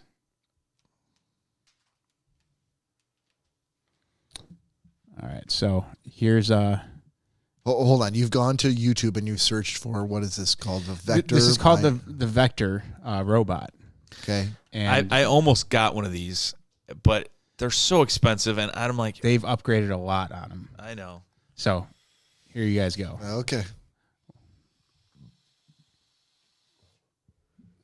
Oh, let me. Oh, hang on. Slight technical So difficulty it looks here. like the sound's going through yours. No, I got the Facebook sound on. There we go. Okay. So now we'll go over here. Good now? We should be good. Play. Rewind. The idea is really Vector become. You're looking into the eyes of a robot, and he's looking back at you. He's curious about who you are and what you're up to. This is Vector. This is a video about Vector. He's a new creation from Anki. He is a character, a robot that is meant to live in your home. He's always on. He's alive. This is going to scare you a little bit too, Bob. Vector becomes part of the family or that home. No, both on not the part of my emotional fucking character family. side, but then also on the utility side. Vector is really the first robot that uses advanced deep neural networks to do a lot of perception and understanding of the world around. Okay, what does it do besides plot to kill me? He can react to inputs in his environment and his life. We generally want to find one defining feature and then build from that. What is it? Curiosity was a big one. What they're saying is you officially live in a time when robot sidekicks are a real thing. No. What do they do? Give me a fist bump. Okay. I'll tell you. Hang on. You know, that everyone wants to be friends with. That step closer means you've got a robot in your house waiting for you to get home. Autonomous like a Mars rover, aware enough to avoid falls like a tightrope walker, and always excited to welcome you home like a loyal companion. What's up, Vector? Vector's no slouch roommate either. He's happiest when he's helping out. Ask him the weather, and he'll show you. He can set a timer and cause a commotion when it's finished. Activate robot alarm. Okay, I already have Alexa and give me all those things. Connect his robot brain to the internet to answer your questions. Definition of life, the characteristic state in the world of living. He's a little robot who brings a lot. There's one point you need to see in this, and then we can cut the video. Okay. 700 parts. That one right there, that's his soul part. Okay, I made that one up, but the little guy's got soul. Let's get someone in here to tell him what all this stuff actually does. Here. Okay. Vector has a microphone array, which allows it to hear voices. Hold on, pause it for a second. And understand where. This guy, clearly, this is the guy who's the brains behind, he's the man behind the curtain of all this shit. Everybody else who you've seen up until now has been like in marketing and advertising. Oh, yeah. This is the guy who actually had to put all this shit together and make it work. So now he's going to try to sell you on what it can do. Well, he's going to Just be mention fair. one thing, and I think you're going to see what I'm referring to here. What's he used to see? Vector uses a wide-angle camera. Why doesn't he fall off the table? 4 drop sensors. How come he doesn't bump into stuff? Has this laser distance sensor right here in the front. Whoa. Robot lasers? How do we know he won't use that for evil? We have a very strict quality control process to make sure that no evil robotic overlords emerge from Vector. This thing is just awesome. Yeah, well, hold on. That's the answer? That's it? We have a very strict fuck you. So Nope. Nope. There you guys go. I'll cut it there. Okay, just show me a bunch of code here. Like, that's just a path name. Like, I don't believe any of what you're showing me there. So I knew Nick would probably go for it and like that. I knew on the other hand with Skeptical. a camera with wide angle or a robot with wide angle Lasers? cameras and lasers. Lasers. The only problem that I saw, one, the size of it, I could get past that. But, having a multi-level home, Wait, you want it bigger or smaller? I would like it a little bit bigger. That's Okay. what she said. But but having a multi-level home, Well played, Gina. first, it's so small you wouldn't put it on the ground. That would be weird. They're meant to be on like a desk or a tabletop. But then if that, I'm like, okay, so I'm going to put it on this table and it's just going to move around the table. Like, okay, so it's like $400. I think it's like I think they're $350 now. So it's just going to move around and be excited when you get home. I mean, come on. But also they do now connect to Alexa and everything like that, so you can talk to your Vector and have it connected to Alexa and all that. So If it could,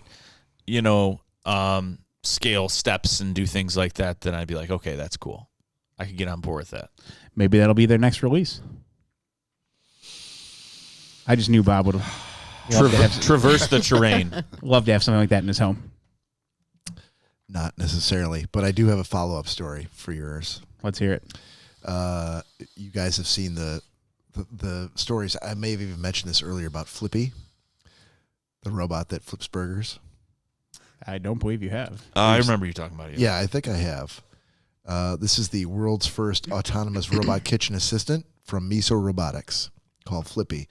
And if you've been on Facebook or looked in the news, I'm sure you may have seen some sort of a quick advertisement for this robot that is essentially an arm with like a spatula on the end of it, and it basically flips burgers. So they have now, Miso Robotics is now partnered with White Castle Oh, nice. to roll out a beta of Flippy for all of White Castle's North American restaurants. So if you used to work at White Castle flipping burgers, might want to start getting their resume together. And You shall be no longer. looking for work elsewhere, because Or if you do currently. they are replacing you with Flippy. Miso is working with major QSR locations, Reed, White Castle, to integrate Flippy as an overhead rail system, which will reduce the cost to produce Flippy by 50% and requires zero real estate footprint. White Castle's Vice President Jamie Richardson said, "We're looking at Flippy as a tool that helps us increase speed of service and frees team members up to focus more on other areas we want to concentrate on, whether that's order accuracy, Finding new jobs. order accuracy, or how we're handling delivery partner drivers and getting them what they need when they come through the door. Reed, get your shit together and start looking for somewhere else to work." They've been in USA Today, Forbes Magazine, TechCrunch, VentureBeat, and they are moving ahead full steam with these robots. They have 12 patents pending. They've got lab time to cook over 60,000 pounds of perfectly cooked fried food and over 12,000 burgers served. Yeah, it did show them where the arm can adjust and not use a spatula and pick up like a fryer basket and empty it. And Yeah, here's just some of the things it can do. It can work the grill or the fryer, cooks perfectly and consistently every single time, unlike those fuck sticks that you're employing to do that burger flipping for you. 17-year-olds. Who can't get way out of who just can't wait for the break to go out and smoke a joint behind White Castle and get back to work. They recognize and monitor the items. They work collaboratively with the kitchen staff. I'm not sure what that means. Cloud-based monitoring and learning, automatic tool switching and cleaning, OSHA compliant, fully wash-down compatible, can be used in any commercial kitchen, and are reliable up to 100,000 hours of continuous uptime. So employees shall be no more in fast food places. Well, dude, This is the end of your job at White Castle. Think about how long something very similar has been working in auto factories. Yep. Yeah, they're literally just taking from the Ford or Chrysler assembly line and putting it into a White Castle. Mm-hmm. So, not as terrifying as some of the other stories I've brought up, but Until it learns how to disassemble itself from the counter and come after you. Jumps right out that drive-through window. or kill you with the food. Fling you a hot basket grease. of fries. It's one quick step from flipping a burger to injecting it with poison and serving it to you.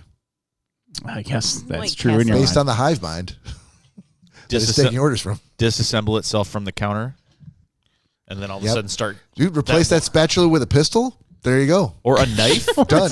A knife. Done. Where is it just? You're at the pistol from? drive-through for White Pistol Castle. somewhere. Bob. Can I take your order, please? Bam! Bob. This pistol in the deep fryer. Bob, I found. what's more readily available in the kitchen? Lots of sharp knives.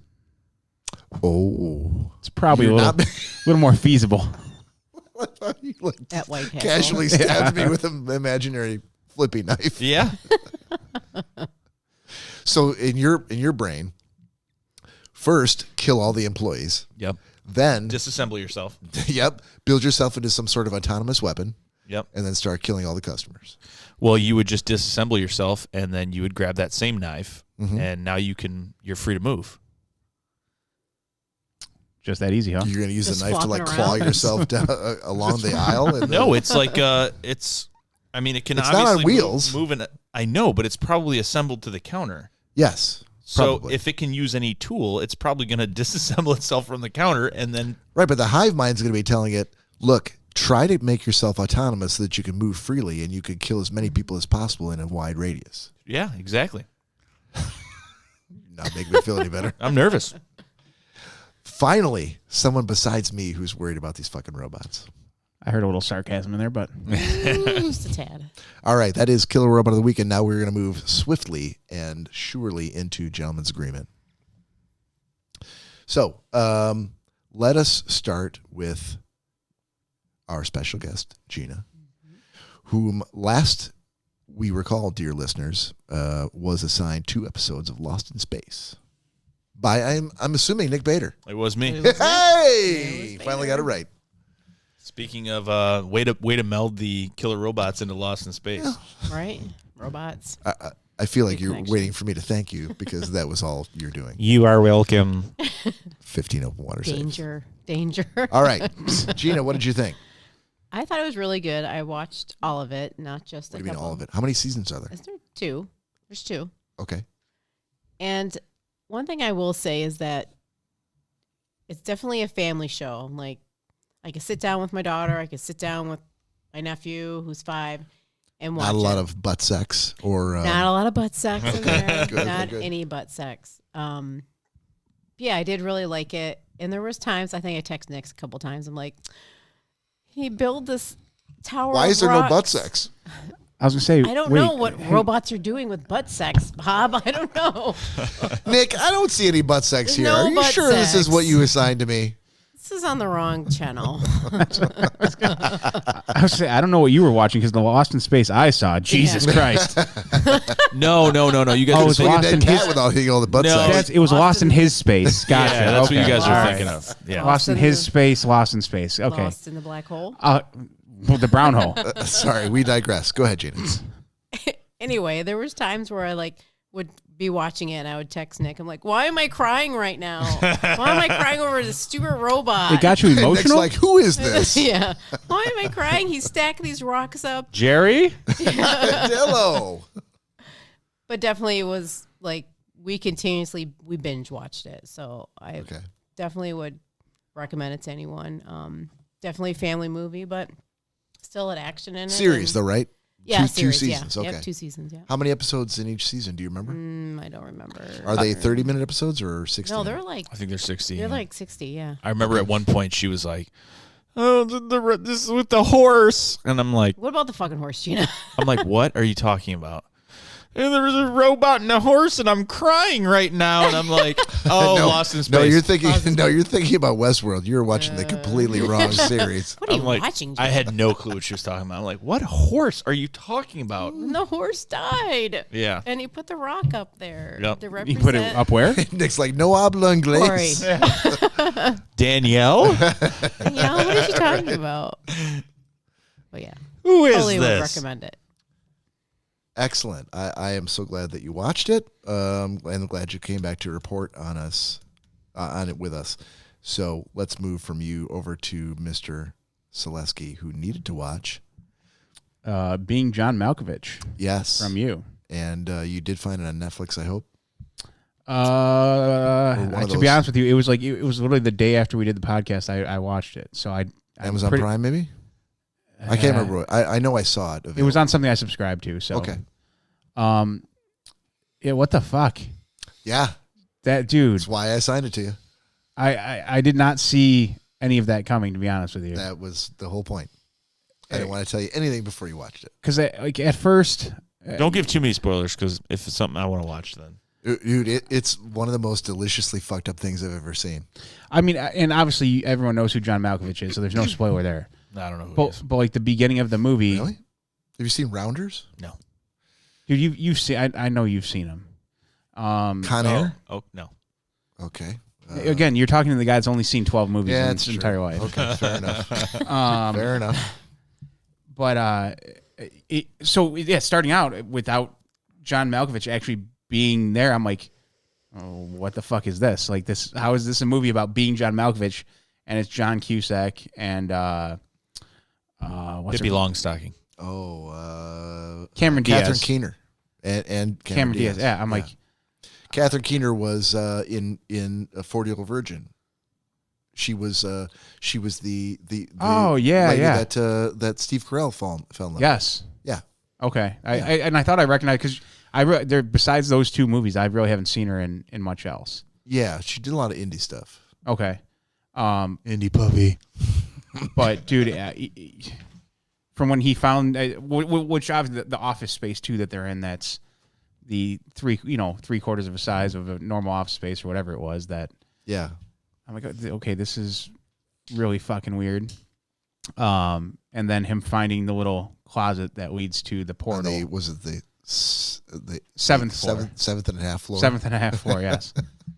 And from the time he gets sucked into this portal, after that, I'm like,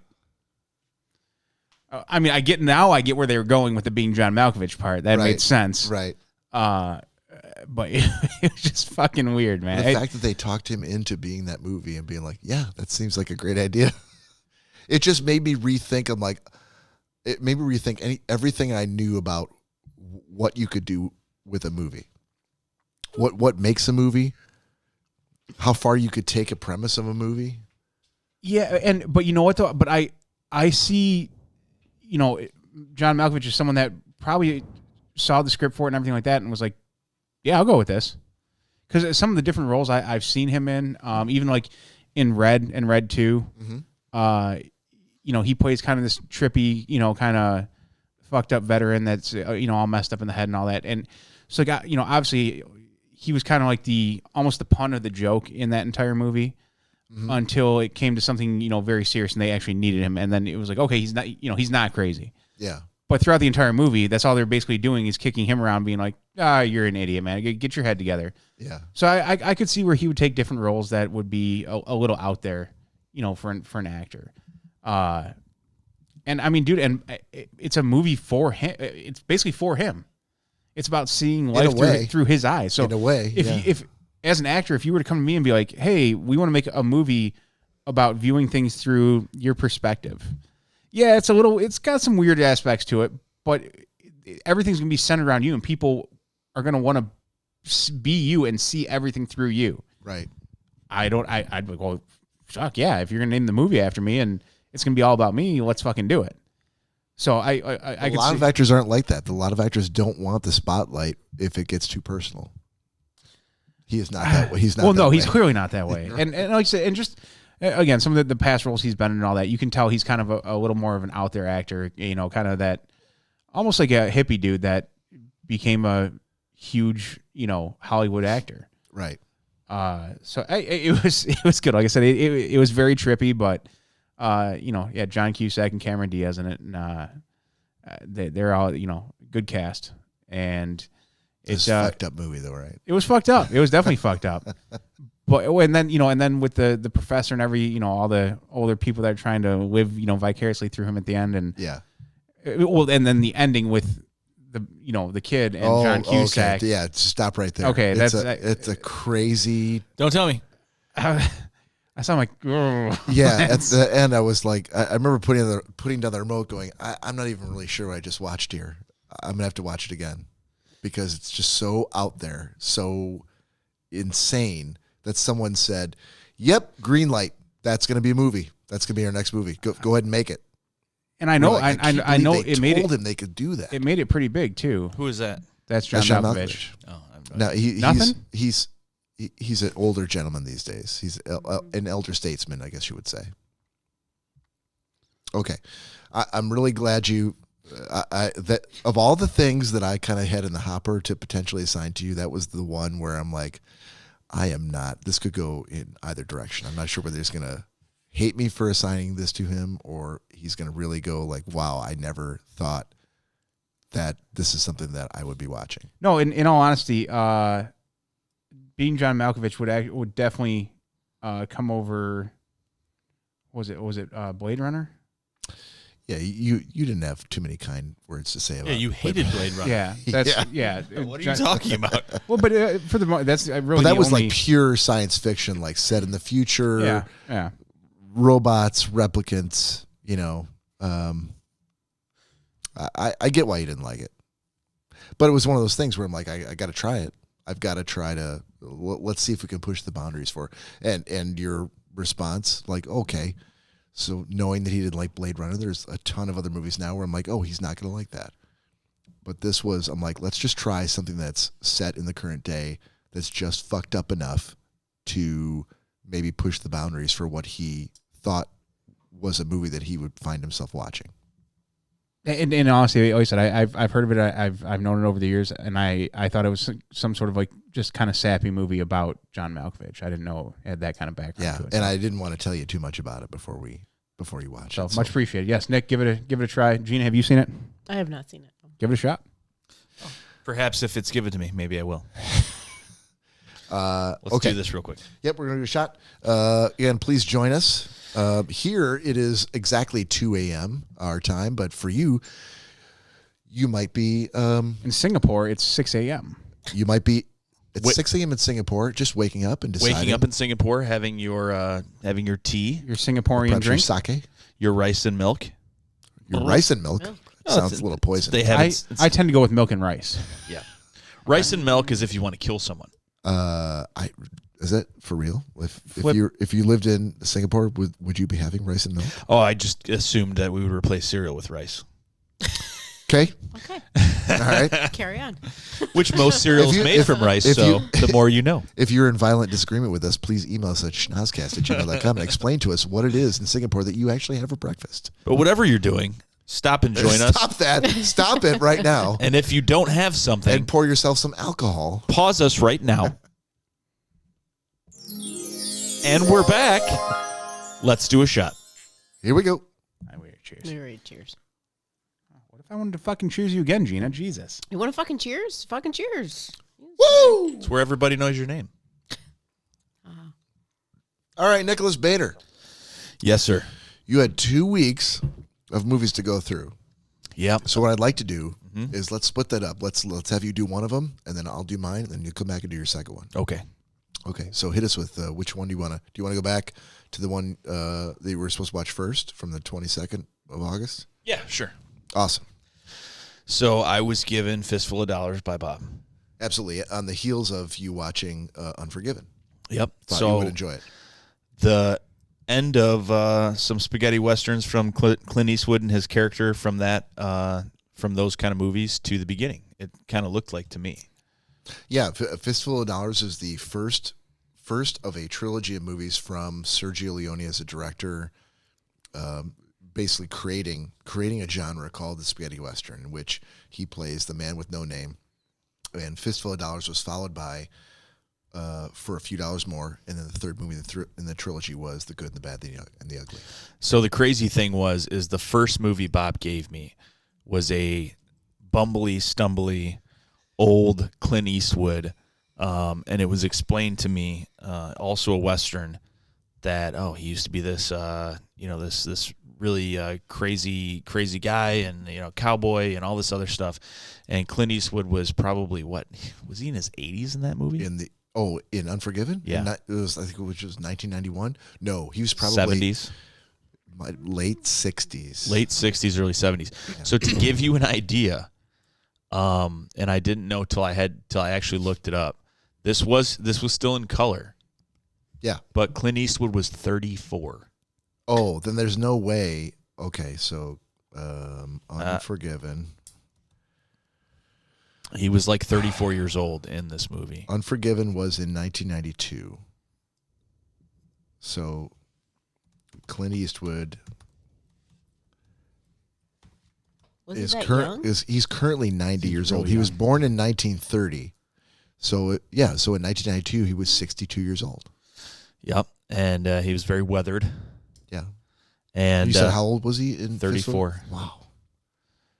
Fistful of Dollars, he was 34. And my understanding is in Fistful of Dollars, he had done a lot of TV westerns over in the States. He'd done a few movies, but he wasn't quite sure where he wanted the character to go, and they wanted him for this Italian director who wanted to do westerns. And he took a chance in going over to Italy to film these westerns, which then became known as spaghetti westerns. Because of the Italy thing.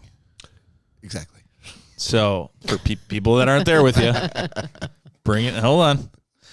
So I really enjoyed it. It's hard to explain. Someone like me that really likes old soul, likes old time country music, loves westerns, runs in the family. My grandpa loved westerns. It's something that I carry on kind of through him. But you see Clint Eastwood, you see someone's face, and it's hard to put an age on it because it's Clint Eastwood. That's all you think about. So I had to force myself to kind of see what his age was at the time, and I'm like, how is this guy that looks like this, giant cowboy man? Cowboy man. Younger than I am.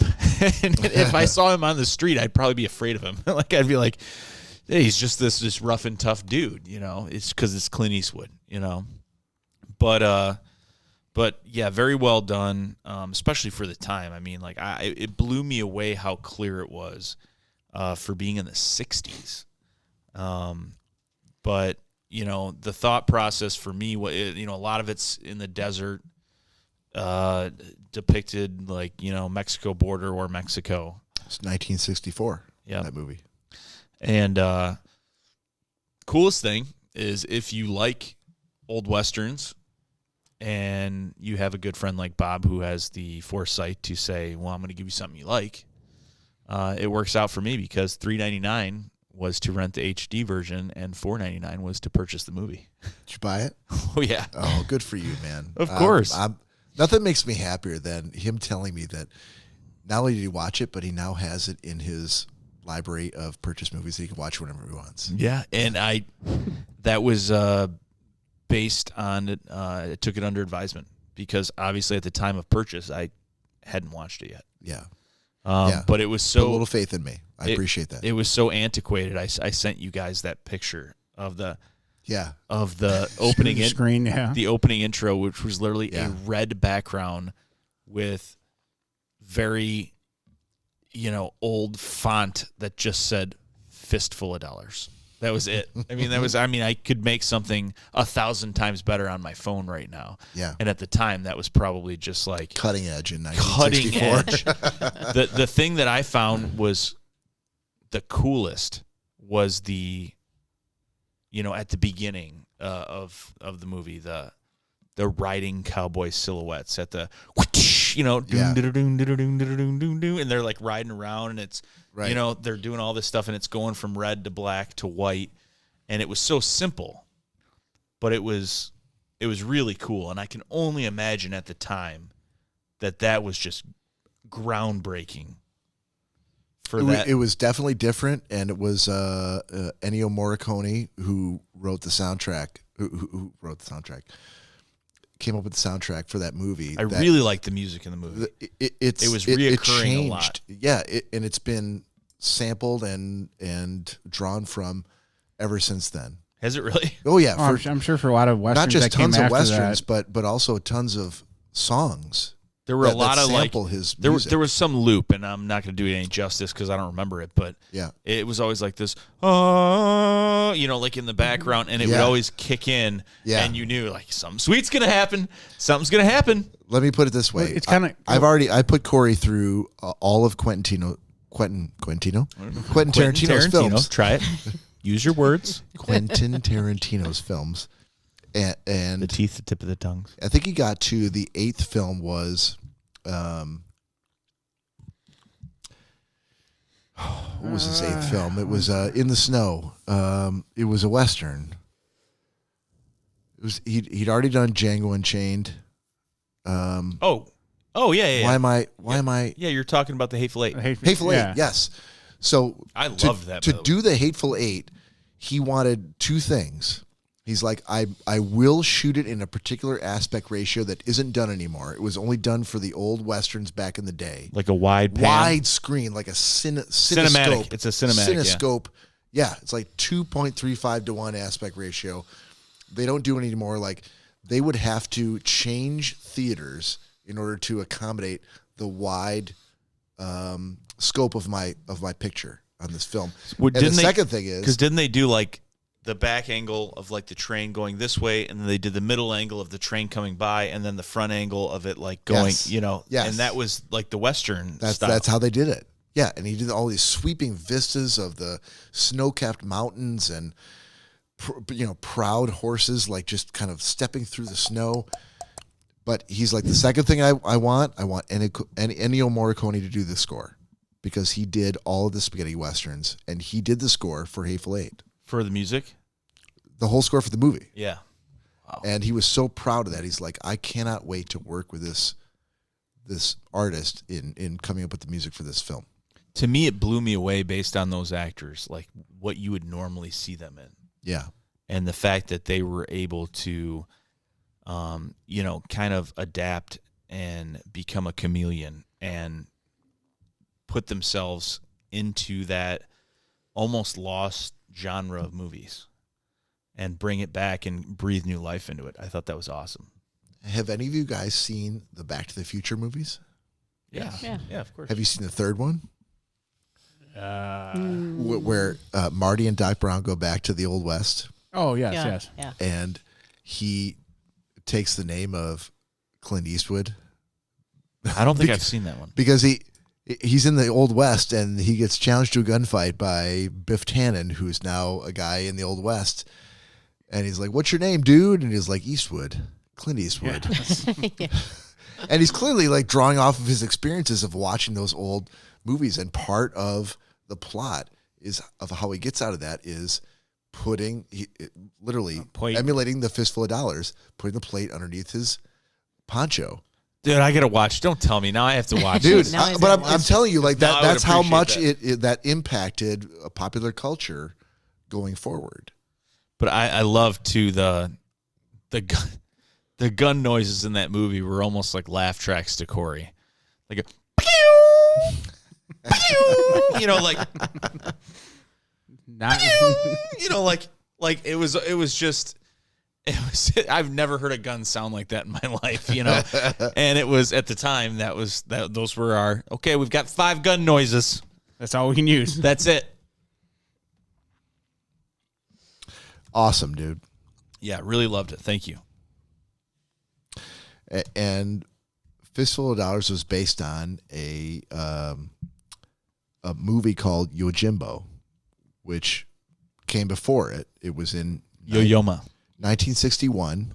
So in 61, Akira Kurosawa, who's a very famous Japanese director, directed a film called Yojimbo, in which there was a man with no name who ended up working both sides. He basically played both sides against the middle, right? Trying to pit. He's like, I'm going to work the townspeople against the marauders, and I'm going to go to each of them and try to extract whatever money I can get, to telling each one of those groups that I'm going to prevent the other group from attacking them. Yeah, it's the start of the double agent. Yeah, and that's exactly, and it was based on. So Yojimbo was a movie that had been done 3 years prior to when Fistful of Dollars was made. Which funny enough, as I see it now, it might have been right. It had to have been right on the cusp of color TV, because one's in black and white, and the next one 3 years later is in prime color. Probably. But Kurosawa is a very famous director who's done a ton of really influential films. And at some point, I'm not sure what the story was, but at some point, Sergio Leone, the Italian director, had decided that he was going to adapt Yojimbo to be a Western, because Yojimbo was a samurai film in which... Do you remember? We just talked about this the other day. Did we? Actually, when you were gone, not this, okay. But I think Tony... Then yes and no. Tony made the comment of, it's been 1 week. Oh, yeah. And what was your comment back, Corey? Tony said it's something along those lines, but he'd worked, and dude, I've been working, and it's been 1 week. He's like, yeah, it's been 1 week, and I'm like, oh, since you've looked at me. And so to come full circle with this, one of the lines in 1 week is, like Kurosawa, I make mad films. Mm-hmm. Okay, I don't make films, but if I did, they'd have a samurai. Absolutely. Yep. I was wondering where that was going too. Yeah. And well, you've got to understand your references. Like there's a ton of people who've listened to that Bare Naked Lady song who don't understand the Kurosawa reference. So I didn't until just now. To be honest, that's what we do here. Neither did Nick, but he put two and two together. Bob literally just closed his screen. He's like, "Yep, that's it. That's all I need to say about that." That's it.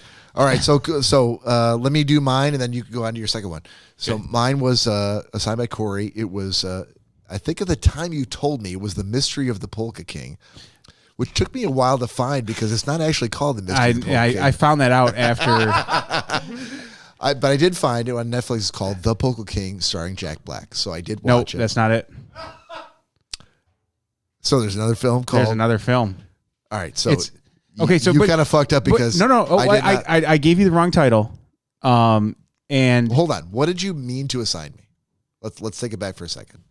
It's Mystery of the Polka King. Okay, available not on Netflix because there's nothing on Netflix called The Mystery of the Polka King.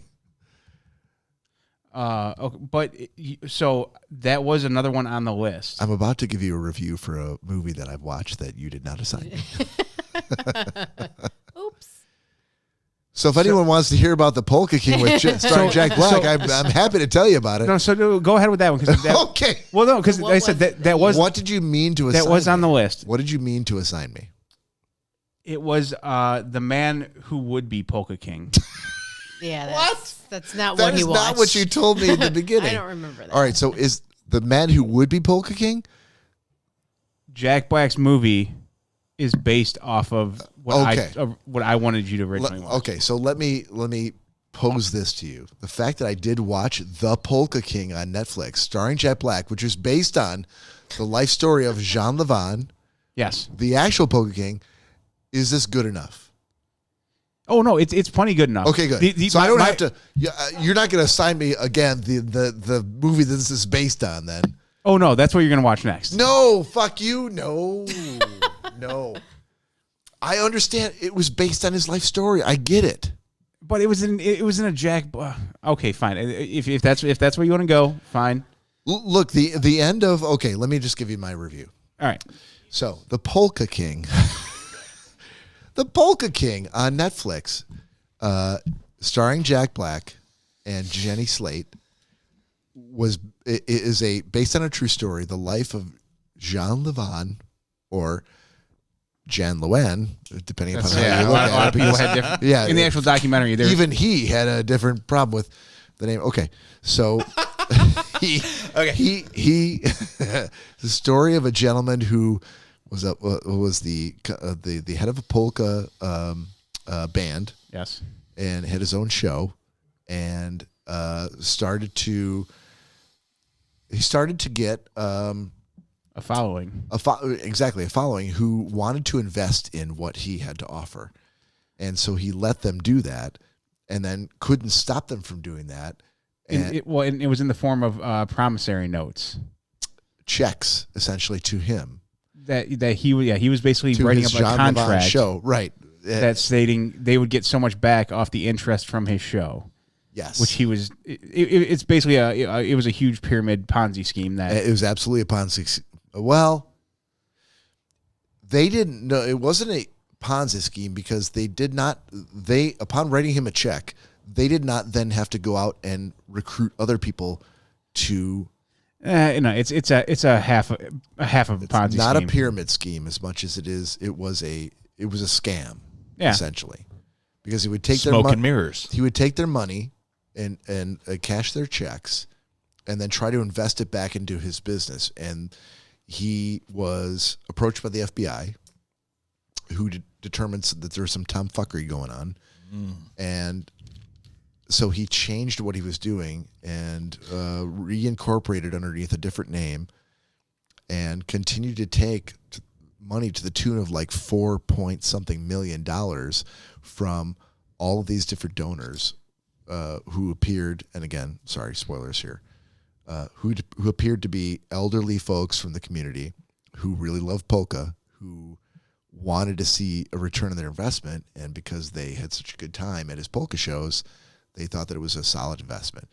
And he clearly had some sort of problem with that, but he ultimately decided, is like, I can't let these people down, and I got to take the money, and I'll just worry about paying them back later some other way, which clearly never happened. And he ended up going to jail, doing some time, maybe getting a little shiv from his cellmate in the throat. But it was I will say, for the Polka King on Netflix, I've seen Jack Black in a number of different things. He put 100% effort into this role, but I was, up to the end, I'm like, is this a comedy or is it a? And I know you've not seen it because this is not what you assigned to me. I have seen it. You have seen it, okay? Yeah, like I said that was another one on the list. Okay. To give at a later time. If I have to watch another 2 hours of the story of the same fucking guy, I might shiv my own self in the throat with a razor blade. It was a good story, and I love the fact that at the end they actually included footage of the actual Polka King at the end to lend credence to the fact that it was based on true life story. Yeah, and so I did the same thing when I came across this. I watched the Jack Black version first. Yeah. And then I came across the Man Who Could Be Polka King one night when I had nothing else to watch. I'm like, It was the actual documentary story of Jean Levant. Correct. Okay. They actually do interviews with him. Right. Which I don't know how they were able to do that without him. He's not in jail or anything anymore. But he seemed like he was very like, oh, you talked to Jean Levant. You want to interview Jean Levant? I give you the interview. So the actual documentary, it is close to the movie. There's a few things in it that are a little different and more factual.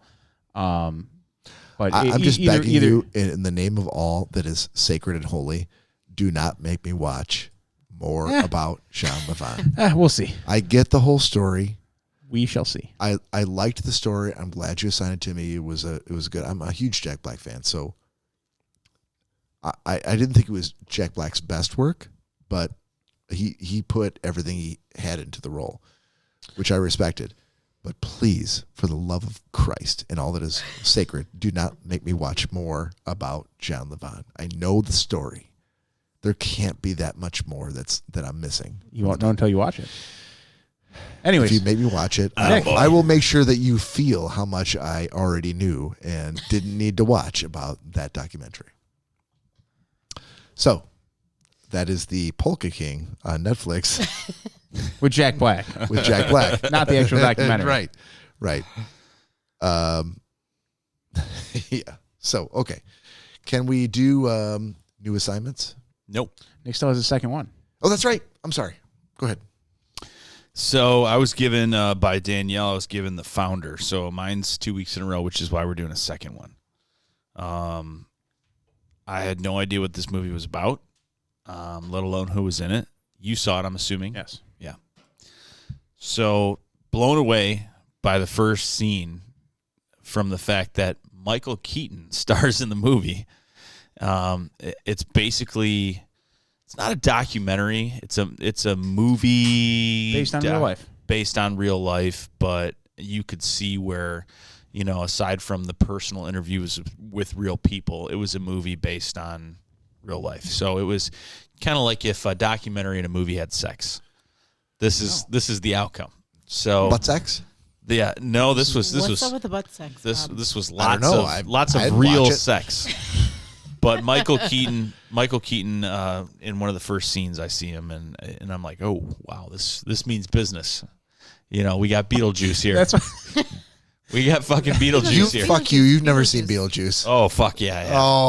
Okay. One of the 4 movies he's actually seen. Love it. All right. But not only that, to my surprise, I instantly noticed the second actor, big name guy, who was in Parks and Rec, which I never watched Parks and Rec, but I know everyone's fucking gaga about that dude, Nick Offerman. Yes. Who did a fantastic job. it was Ron Swanson. Yep. So, third person I immediately noticed, who's very much a chameleon when it comes to acting, was John Carroll. You know, he's in so many different things. He was what's his face from The Office. He was the traveling salesman. Packard. Yeah, Todd Packard. Yeah. You know, so he can be so crude, but he can be funny. He can be serious. Like he's very much a jack of all trades when it comes to movies. And that being said, no surprise, you've got a really good actor from The Office that only made a couple appearances, but B.J. Novak is also in the movie. You know, who was one of the writers or directors of The Office. Both. They all did their own writing and producing and The and all Temp, that. yeah. But he was like in The Office. Jim and Pam and them were not writing shit. I mean, they all were. I Well, think. Jim and Pam weren't, but a lot of the minor players. Yeah. B.J. Novak was a and director. who played his girlfriend, Mindy Kaling. she was a writer, absolutely, and a player. So yeah, Toby Ferguson. a lot of them did double duty. Yeah. But yeah, kind of blew me away. Laura Dern was in that as well. But yeah, a lot of big name actors. And for those who don't know, and I'm not going to give away spoilers, but it was a movie about McDonald's and how it was founded. So The Founder. Pretty eye-opening, I would say. I mean, that's crazy. And Bob and I talked about this the other night. He kind of stepped on my heels a little bit and was like, what do you think about this? You know, and I'm like, we're going to save it for the podcast. He's like, dude, come on, just tell me. I just want to know what you think, you know? So we talked about it, but basically everything that transpires, you know, as much as you'd think, a lot of things that happen. And if you haven't seen it, I won't give you any spoilers, but, there's a lot of moments, like a lot of awe moments, like, are you fucking kidding me? Yeah, really fucked up. Like, but as Bob said, you know, you don't become successful in business without stepping on the little guys on your way up. Mm-hmm. You know, so that definitely happened. So for sure in that movie. So you'll have you seen it? Yeah, I've seen that. You'll have to look it up. You'll have to watch it. I mean, I think it was so entertaining. I mean, I love the aspect of anything that's a true story. You know, but I thought it was not necessarily entertaining. I mean, it was entertaining, absolutely, but I don't want to say entertaining for the shit that has transpired through these people that actually exist or have existed in the past, that this was their lives and a lot of fucked up shit happened. So I don't want to say, oh God, that was entertaining. But it was interesting to say the least. So I would highly recommend going out, just by those actors alone. I mean, it doesn't matter what the movie was, you know, go watch it. But the founder, yeah, 2 thumbs up is what I would give it. Excellent, sir. Can we do new assignments? Sure. Oh, well, so and real quick too to add on to Nick's pick, there is an actual documentary called "The Real Founder," and I've watched that myself, and that is the actual documentary film of this producer talking to Mac and them, like the brothers. Well, no, because the one brother passed. So there's only I can't remember which one is still alive or was still alive during this documentary. So there was Mac and Dick McDonald. I think I want to say Dick was the one that passed. So he talked to Mac, but then he was also able to talk to Ray. Ray Kroc. Yes, that he's actually in the documentary as well. That'd be interesting to see. So I would say to watch this first and then watch what you're talking about. So yeah, because otherwise it's going to take away from the entire movie. If you watch the documentary, there's no reason to watch the movie at that point.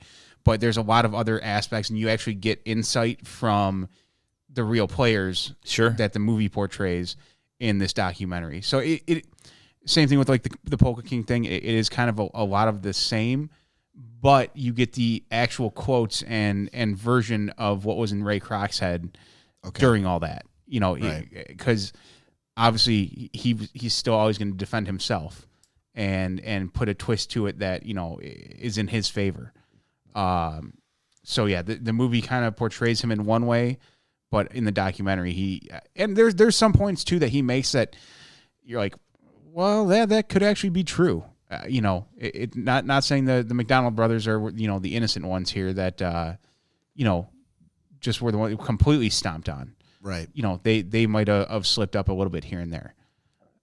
So yeah, so anyone that wants to see, why I said watch The Founder, and then Nick, if you get an extra second, The Real Founder is also a very, very good piece. Okay, so I've done a little analytics on the spreadsheet and come up with the following. I have drawn Cory. Cory has drawn Gina. Gina has drawn Nick, and Nick has drawn me. I did not plan for that. No, probably not. So damn it, Gina. I would be sorry. So sorry.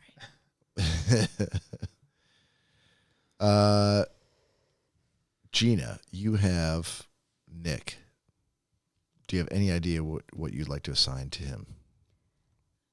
So how about it's called The Lodge on Netflix? Okay. It's a new release, I believe, on there. And I'm trying to think of the actors. Who was the actress saying Clueless? Alicia Silverstone? Yep, that's her. So she's a character in there. I should not have come up with that quick. I apologize. How quickly you answered that one there, Cory. Damn it. Right. And I believe it's an indie film. It just came out. Just a little background on it. It is a newly divorced couple. Yeah. And Do they go to a lodge? They go to a lodge. No. Damn it. The wife is having a hard time because he has already found someone. Right.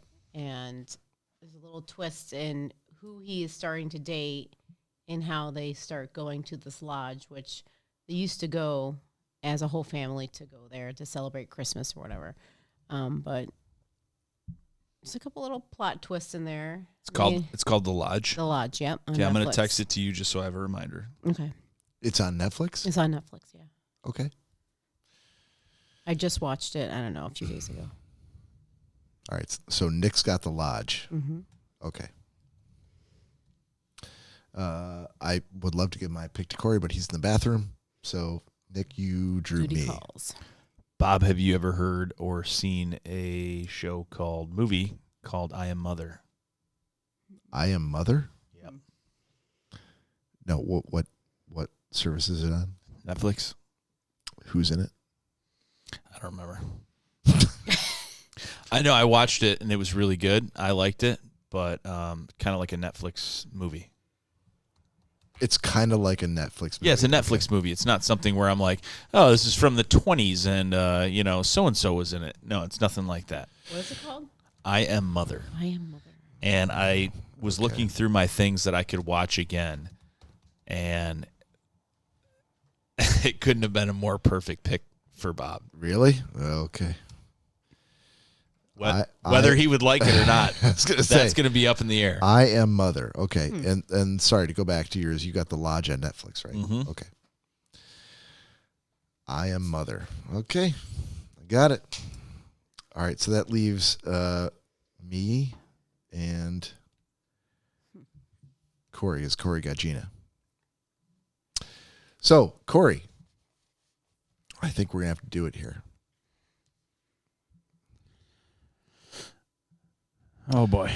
You got an officer and a gentleman. That's an oldie. Okay. Yeah. An oldie Surprised but a he goodie. hasn't seen it. Oldie but a goodie. I've seen bits and pieces that I can remember. I was going to say, I'm sure I have as well, but I Richard Gere and, oh, man. Who played the... Deborah Winger was the broad. But who was the... Who was his commanding officer? Do you remember, Gina? Nope, I do not. In Officer and Gentleman? No, I do not remember. Officer. It was in 1982. Richard Gere, Deborah Winger, David Keith. But I thought the guy who won, Louis Gossett Jr. Yeah. I think he won the Oscar for Best Supporting Actor for that movie. All right, so that's your pick, buddy. All right. Oh, thank you. Who is this? Who is this? Who is this? All right, that's your pick. All right, that's your pick. No one's answering me. I guess we'll just move along. Move along, people. Move along. All right, so Cory, you've got Gina. What do you got here? So I've kind of been holding this one in my back pocket for a little bit, and I knew Bob would already have too much of a bit of an insight to it. Nick, it was one of the ones I was planning on eventually giving to you, but since our super fan Gina is here, you get to watch the first 4 episodes of Comic Book Men on Amazon Prime. Oh, solid choice. So glad I didn't Comic get that. Book Men. And what is it on? Amazon Prime. Woo! Taking one for the team, Gina. Taking one for the team, Gina. See, Lucky me. You gotta choose your audience, Cory. I made Gina cry. That is You true. did. What can you This do? might make her cry as well. That is also true. Might What be the fuck am I watching? right. this? Why am I watching I'm gonna this? get fuck you, Cory. Why are you making me watching that? I can't. I don't know. I cannot wait for her to come back and report back in on that. Like I didn't even fucking watch it. This is bullshit. I think it might hook you in. Could you find like a ghost or a paranormal or? You've seen all that shit, so Yeah, you watch all that shit. Exactly. He's trying to get you out of your comfort zone, Gina. When I Comic get book? Yeah, when that's when out of my Danielle, confidence. It is. when Danielle and I get text messages from you saying, "Oh, hey, this episode of Ghost Hunters," clearly you've watched that, so I can't assign you that. Cory, I know you've watched Right. it. I got one text at 1950, a rogue text from Gina that said Today? on July 28th that said, "Damn it, Nick, why am I teary-eyed over a robot jumping off a cliff?" Oh, I was so crying. I can't believe he jumped off the cliff. I can't wait to see what text you get from what Cory just assigned to her. Damn it, Nick! Why am I watching this utter horse shit? Right.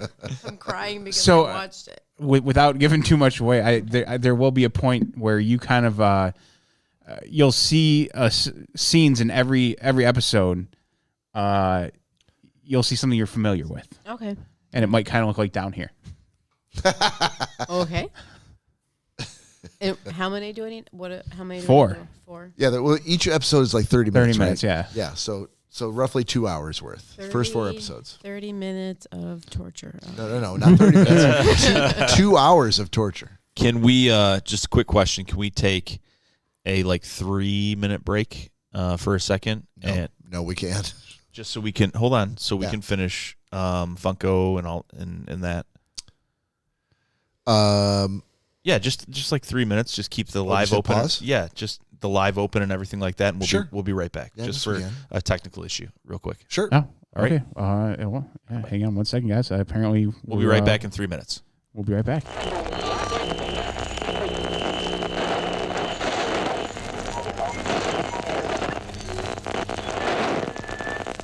Be ready.